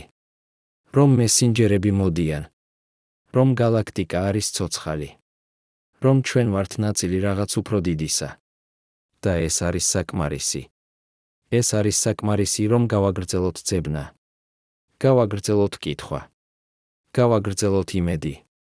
რადგან შესაძლოა ერთ დღეს, შესაძლოა არა ჩვენ სიცოცხლეში, მაგრამ ერთ დღეს ვინმე იპოვის პასუხს. ვინმე გაიგებს. ვინმე იცოდება. და როცა ეს დღე მოვა, როცა ჩვენ საბოლოოდ ვიცოდებთ რა არის იქ გარეთ, ვინ არის იქ გარეთ, ჩვენ გავიხსენებთ ამ მომენტს. ამ დროს, როცა ჩვენ ვიდექით ზღურბლზე. როცა ჩვენ ვიყავით მხოლოდ დასაწყისში. როცა ყველაფერი იყო შესაძლებელი. და ჩვენ გავიხსენებთ სამი იდახრილი ხაზი ატლასს. პატარა, ბუნდოვან წერტილს, რომელმაც გაიარა ჩვენი ცხოვრება 2021 წელს. და ჩვენ ვითხვით, სწორედ იქ დაიწყო. სწორედ იმ მომენტში ჩვენ გავიგეთ, რომ ჩვენ არ ვართ მარტო. და ეს იქნება საკმარისი. ეს იქნება ყველაფერი. გახსოვდეთ, ყოველ ღამე, როცა თქვენ უყურებთ ცას, თქვენ უყურებთ არა ცარიელ სივრცეს. თქვენ უყურებთ ცოცხალ გალაქტიკას. გალაქტიკას, სადაც მასალა მოძრაობს.